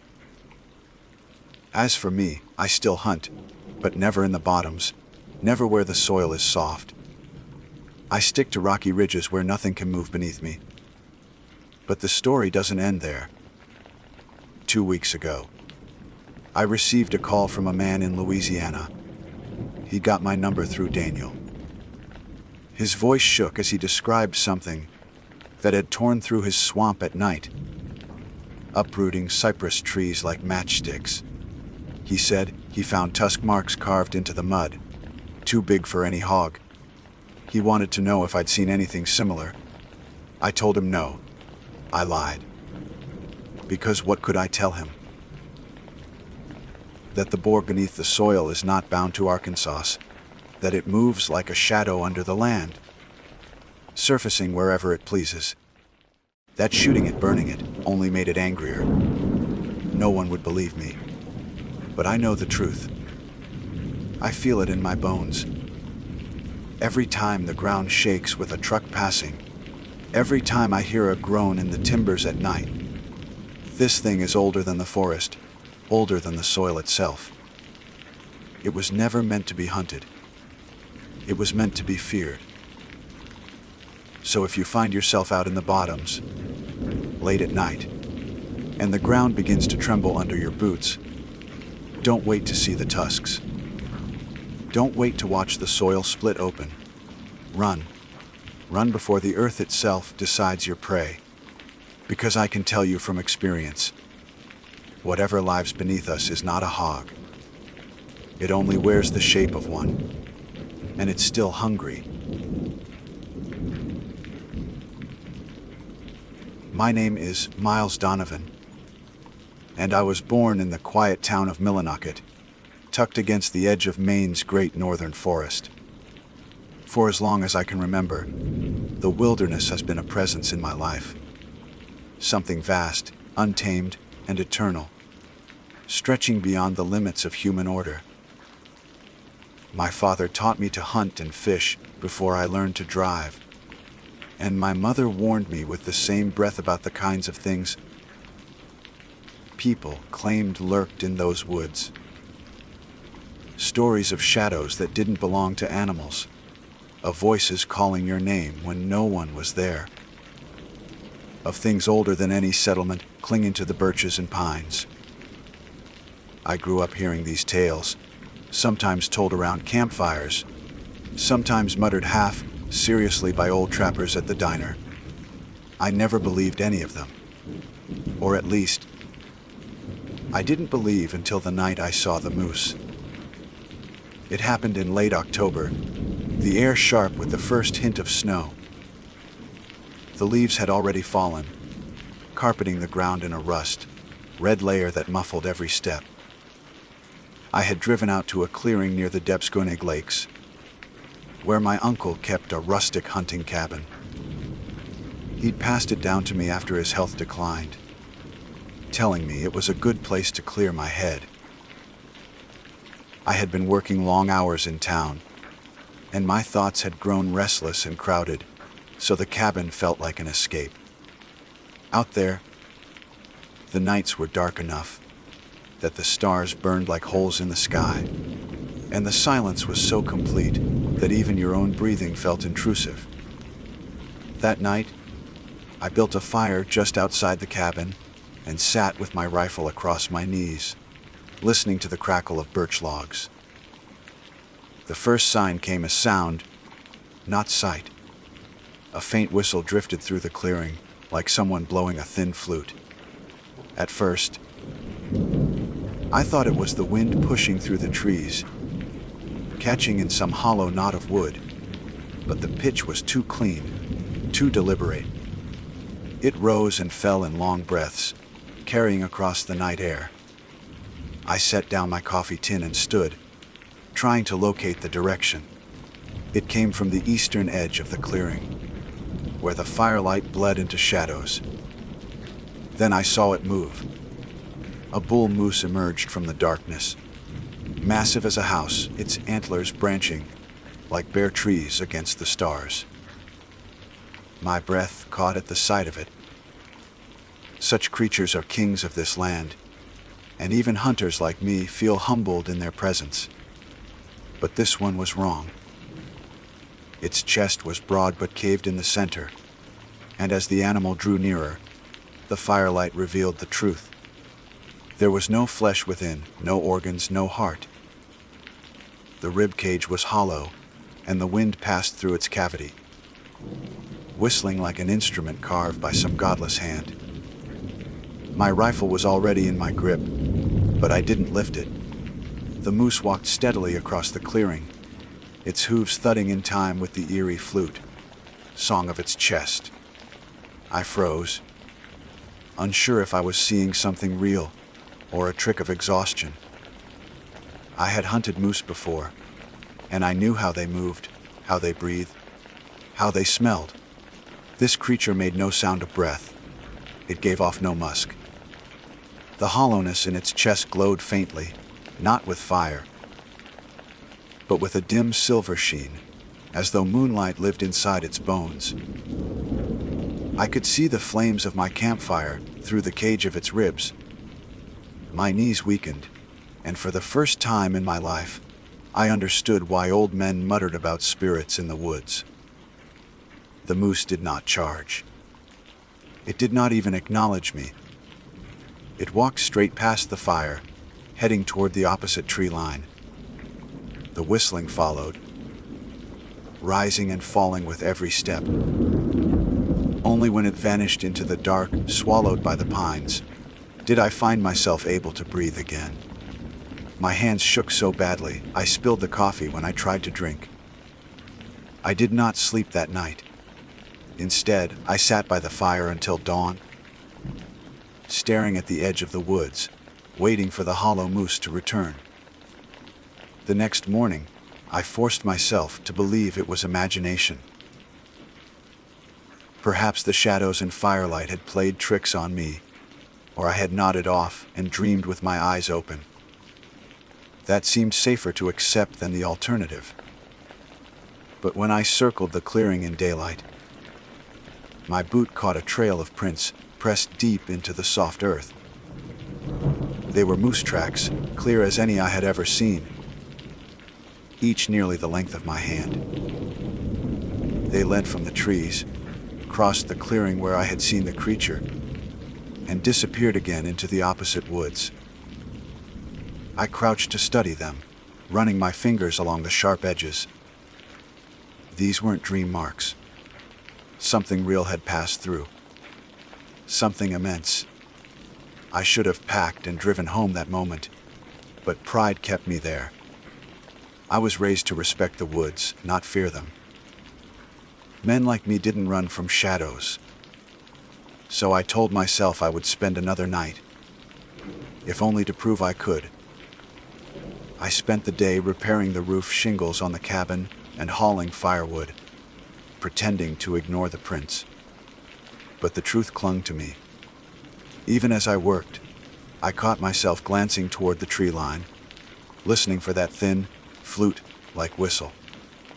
By late afternoon, the forest grew heavy and quiet. The usual chatter of chickadees and the occasional cry of a hawk were absent, replaced by a thick hush that pressed against my eardrums. I felt watched, though I saw nothing. At dusk, I sat once more by the fire, rifle close, waiting. My every nerve buzzed with expectation, the kind of dread that feels like standing on the edge of a great height. The whistle came again, fainter this time, drifting through the pines long before the moose appeared. My stomach turned cold. This time, it came from the west. The creature stepped into the clearing as though it had never left. Its massive form was silhouetted against the last smear of daylight, ribs yawning open, silver glow spilling from its hollow chest. The whistle rose high, then sank low, like someone playing a dirge on a reed pipe. I lifted my rifle to my shoulder, the stock tight against my cheek. My finger hovered near the trigger. Every instinct told me to shoot, to put an end to whatever wrongness walked there. But something else held me still. A weight that said this was not an animal to be hunted. It belonged to no natural world. The moose turned its head toward me, and for the first time I saw its eyes. They were not the deep, liquid brown of normal moose. They were pale and clouded, like frost over glass, yet they fixed directly on me. The fire snapped, and shadows rippled across its antlers. For a long moment it did not move, and neither did I. Then, without warning, the whistle cut off. Silence fell so absolute I could hear my heartbeat in my ears.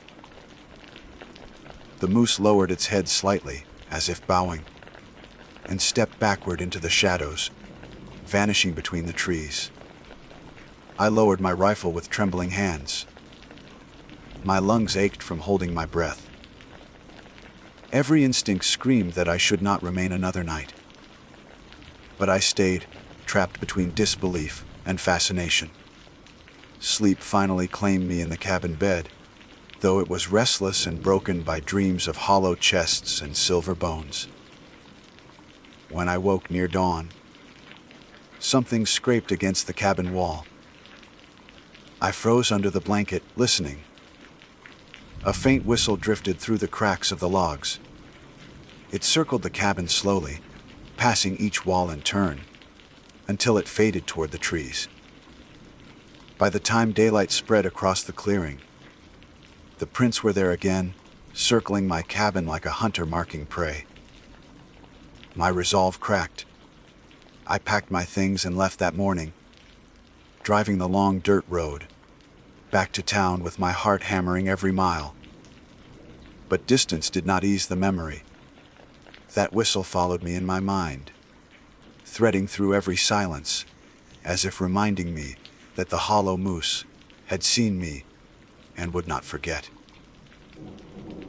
I thought leaving the woods would sever the connection, but I was wrong. Nights back in Millinocket brought the same dreams. I would wake drenched in sweat, hearing the thin song echoing through the stillness of my bedroom. Once, walking home late from the diner, I caught a glimpse of antlers reflecting in a storefront window, though the street was empty.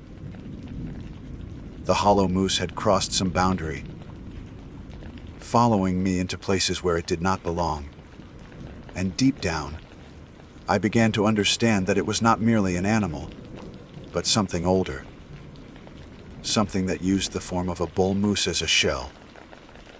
That was only the beginning. That was only the beginning.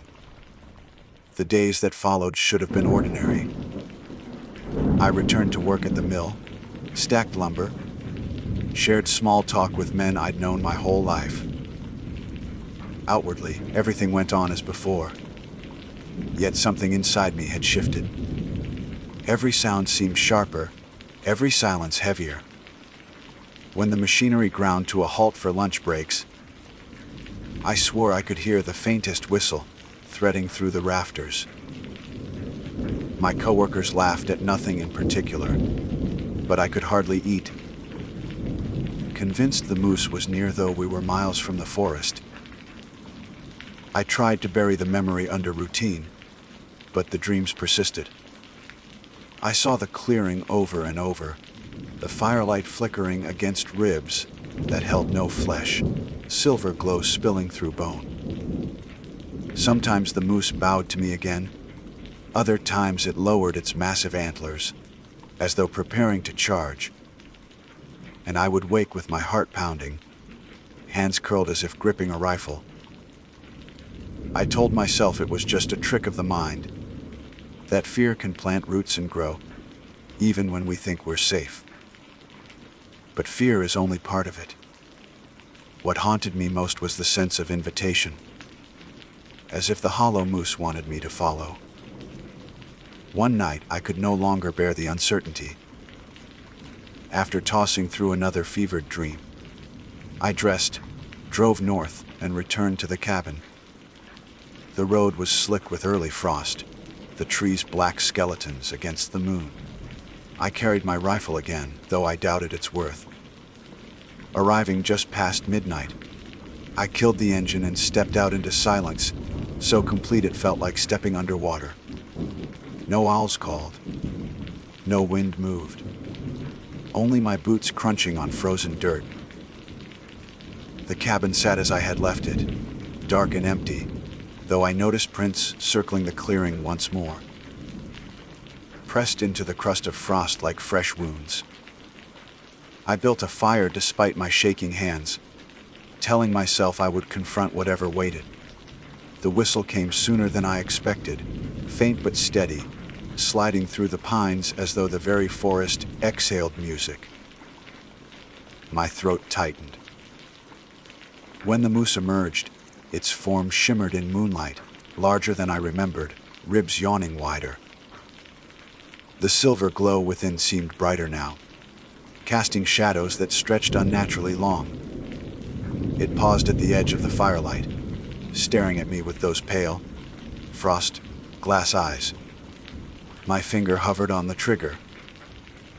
But instead of fear, a strange calm filled me, like stepping into cold water, until numbness dulled every edge. The moose tilted its head, and the whistle deepened, vibrating through the ground, through my chest, as though urging me forward. I did not fire. I stepped closer. Each pace felt both reckless and necessary. The whistle swelled, filling my ears, and for a heartbeat I thought I heard words woven in the sound, though no language I knew. My boots stopped inches from its shadow. The moose towered above me, antlers clawing the sky. I should have fled. Instead, I reached out a trembling hand. My fingers brushed the bone of its rib cage. It was ice cold, but humming faintly, like touching a tuning fork. I pulled back with a gasp. The moose let out a sharp whistle that rang like glass breaking, then spun and vanished into the woods. The silver light receded with it, swallowed by black.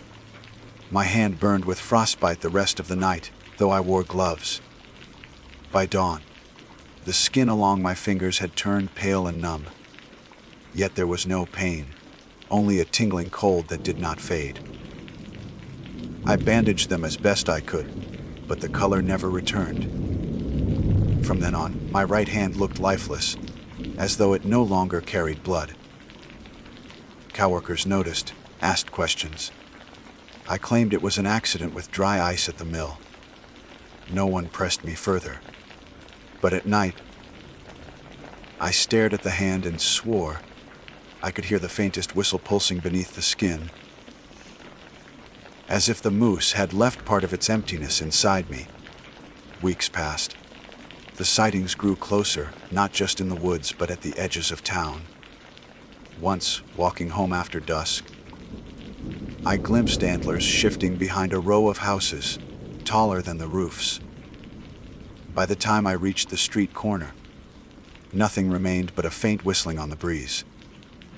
Another time, I was drinking coffee at the diner when the window, frosted over though the heater blasted inside. Shapes pressed against the glass, branching horns, hollow ribs, and then melted away, leaving only streaks of condensation. No one else seemed to notice. Or maybe they refused to. I began to suspect the moose was not simply appearing but following, testing me, inviting me deeper into whatever realm it belonged to. The dreams confirmed it. In them, I wandered endless forests under a sky without stars, the whistle guiding me forward. Sometimes I glimpsed other figures among the trees, shapes too tall, too thin, with eyes that glowed like the moose's ribs. They did not approach, only watched as I stumbled towards some unseen destination. I woke each time with frost collecting on my blanket, though the stove burned hot. One evening, desperation overcame me. I drove to visit old Nathan Carter, a retired guide who had spent his life hunting and trapping in the North Woods. Folks called him half mad, but I remembered sitting at his knee as a boy, listening to stories of spirits and beasts that lived beyond the veil of daylight. If anyone might know what haunted me, it was him. His cabin sat at the edge of town, cluttered with antlers, pelts, and faded photographs. He squinted at my pale hand when I knocked on his door. "You've touched it," he muttered before I said a word. "The hollow one." I told him everything. The whistle, the ribs, the dreams. Nathan listened without interruption, rocking slowly in a chair that creaked like bones. When I finished, he spat into the fire. "That ain't no moose," he said. "It wears the shape, same as the Wendigo wears hunger. Old as the ice. Hollow because it carries no life of its own, only takes from others. Once it marks you, you'll see it till you die. Or worse." I pressed him for more, but he only shook his head. "Don't follow it. Don't answer its call. You give yourself to that emptiness, and you won't come back." His words chilled me more than the October wind outside, but as I left his cabin, the whistle drifted faintly across the fields, low and steady. Even Nathan heard it. His face blanched. He shut the door without another word. After that night, I tried to resist. I avoided the woods. I slept with the lights on. I drowned out silence with the radio turned high. None of it mattered. The moose came regardless, sometimes glimpsed in mirrors, sometimes only heard in the hollow spaces between sounds. I was unraveling, my days consumed by dread, my nights by dream, and still, part of me yearned for it. The whistle had sunk hooks into me, calling not with threat but with promise. A promise of answers, of meaning, of something vast beyond my narrow life at the mill. That yearning frightened me more than the creature itself. The final straw came on a night of heavy snow. I had stayed late at work, and the streets were empty when I trudged home. Halfway across the bridge over the frozen river, I stopped. The whistle carried clear and strong, not from the woods but from the darkness below. I peered over the railing.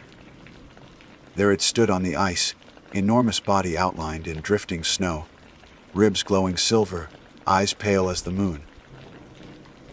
The hollow moose lifted its head toward me and blew a long, low note that made the bridge shudder beneath my boots. Then it stepped onto the riverbank and disappeared into the forest, leaving a path of glowing prints in the snow. I stood there for what felt like hours, watching those prints fade. Something in me broke. I could not go on pretending to live half in one world and half in another. If the hollow moose wanted me to follow, then I would. I packed the next morning, telling no one. Only a rifle, matches, food, and a lantern. My frost-white hand trembled as I locked the door to my house, knowing I might never return. The whistle rose faintly in the distance, guiding me north. The whistle rose faintly in the distance, guiding me north. Each step into the snowbound woods felt both chosen and compelled, as though my will had been braided with something older and colder than myself. The forest swallowed the road behind me, leaving only silence and the faintest silver glow ahead. My boots broke through drifts up to my knees, breath steaming, rifle heavy across my back. I knew I was walking towards something no man was meant to meet, but I also knew there was no turning back. The hollow moose had claimed me. Through the trees, its trail shimmered. Each print glowed faintly beneath the snow, silver light pulsing like embers beneath ice. I followed, lantern swinging in my hand, its flame no match for the eerie glow. The whistle rose and fell like a song sung by no human mouth, at times echoing close enough to feel in my chest, other times drifting far ahead so faint I wondered if I imagined it. Hours bled together until my legs burned and the cold gnawed at my face, but still I walked. My mind emptied of everything but the sound, as if the whistle carved space within me. The forest changed the deeper I went. Trees grew twisted, their branches bowing together overhead until they formed a cathedral of black wood. Frost covered every trunk, not as delicate lace but as thick crust, cracking like old scars when touched. No animal stirred, no wind moved. It was as though I had stepped outside the world I knew into another that had been waiting just beyond sight. At last, the trees parted, and I stumbled into a clearing I had never seen before. The hollow moose stood at its center. It loomed taller than ever, ribs blazing silver, so bright the snow glittered like crushed glass. Its antlers scraped the low clouds, casting shadows across the frozen ground. The whistle poured from its chest, deeper now, almost a chant. My breath came shallow, heart racing. I wanted to run, yet my feet carried me forward until I stood at the edge of the glow. The moose turned its pale eyes toward me, and the whistle cut off. Silence struck, heavier than thunder. Then it lowered its head, inviting. I lifted my rifle. My frostbitten hand quivered against the stock. One shot, I thought. One clean shot to end this nightmare. But my finger would not pull the trigger. The hollow inside me answered the hollow before me. Slowly, almost without choice, I lowered the weapon. The moose stepped aside, revealing a gap between the trees at the far edge of the clearing. The silver light spilled into it, illuminating a narrow trail. The whistle resumed, softer now, beckoning me onward. My legs obeyed. The trail wound deeper into the forest, narrowing until branches clawed at my coat and antlers of frost bent overhead. The whistle guided me steadily, never hurried, never urgent, just patient like water-wearing stone. My lantern sputtered and died, but the silver glow from the prints and ribs lit the way. I walked until time ceased to matter. Hunger gnawed at me, but the sound dulled it. Cold pierced me, but the glow warmed something inside my bones. I knew with growing dread that I was being remade. At last, the path ended at a lake I had never known existed. Its surface was frozen solid, smooth as glass, stretching into darkness. In the middle stood shapes, tall figures like moose but wrong, their ribs hollow, their eyes pale, their antlers tangled together like a crown of thorns. They did not move, only stood in silence, ice locking their legs. My breath fogged in the air as I stepped to the shore. The hollow moose stopped beside me, its whistle rising in a long, mournful note. The figures on the lake shifted. One turned its head toward me, frost cracking at its neck. The sound of bones grinding filled the night. I staggered back, but the moose blocked me with a sweep of its antlers. The figures began to move, slow and deliberate, ice splintering with each step. Their eyes glowed silver, hollow chests catching faint moonlight. I realized then what Nathan Carter had tried to warn me. The hollow moose was not alone. It was one of many, perhaps the first, perhaps the guide. And I was not here to hunt nor to flee. I was here to join them. No, I whispered, voice thin. My own chest ached. A cold pressure spreading beneath my ribs. I clutched at it, but the pain only deepened, hollowing me out from the inside.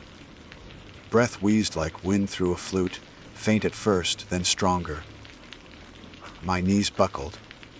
The moose lowered its head beside me, ribs blazing brighter, and in its might I saw my reflection on the ice. My eyes glowed pale. My chest shimmered silver where flesh should be. I was becoming hollow. I don't know how long I knelt there. The figures reached the shore and surrounded me, towering forms that smelled of frost and silence. They did not speak. They did not touch me. They only stood, their whistles joining mine, weaving a chorus that shook the trees. In that sound was no malice, only inevitability, as though I had always been meant to stand among them. The emptiness inside me spread until it swallowed fear, swallowed memory, swallowed even the thought of resistance. I rose on trembling legs. The whistle poured from me clearly now, steady and strong, blending with theirs. For a time, I walked with them across the frozen lake, our steps cracking the ice in unison. The moon bled silver across our ribs, and the night echoed with our song.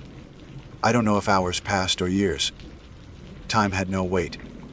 There was only the hollow choir, endless and vast. And yet, I am here, telling this story. Somehow, I woke days later in my own bed in Millinocket, boots still crusted with snow, rifle leaning against the wall. My frostbitten hand was unchanged, pale and bloodless. My chest bore no wound, but at night, when I lie still, I hear the whistle within me.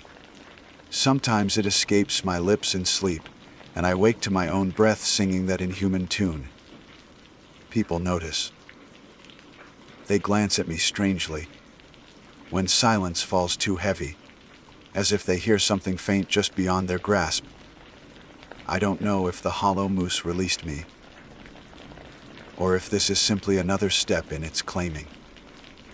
Perhaps I walked too far and could not fully return. Perhaps it allows me to live among people a while longer, carrying its song into places it cannot reach. Either way, I know the truth: I am not whole. Part of me remains on that frozen lake, ribs open, chest glowing silver, voice joined forever to the hollow chorus. The worst part is this: I no longer dread it. When the whistle drifts through quiet streets at night, I feel not fear but longing. The emptiness inside hungers to be filled again, not with life but with that silver glow, with the song of the hollow herd. I know that one night soon, when the wind rises and the whistle calls clear, I will follow it once more. And this time I will not return, because I am already half theirs.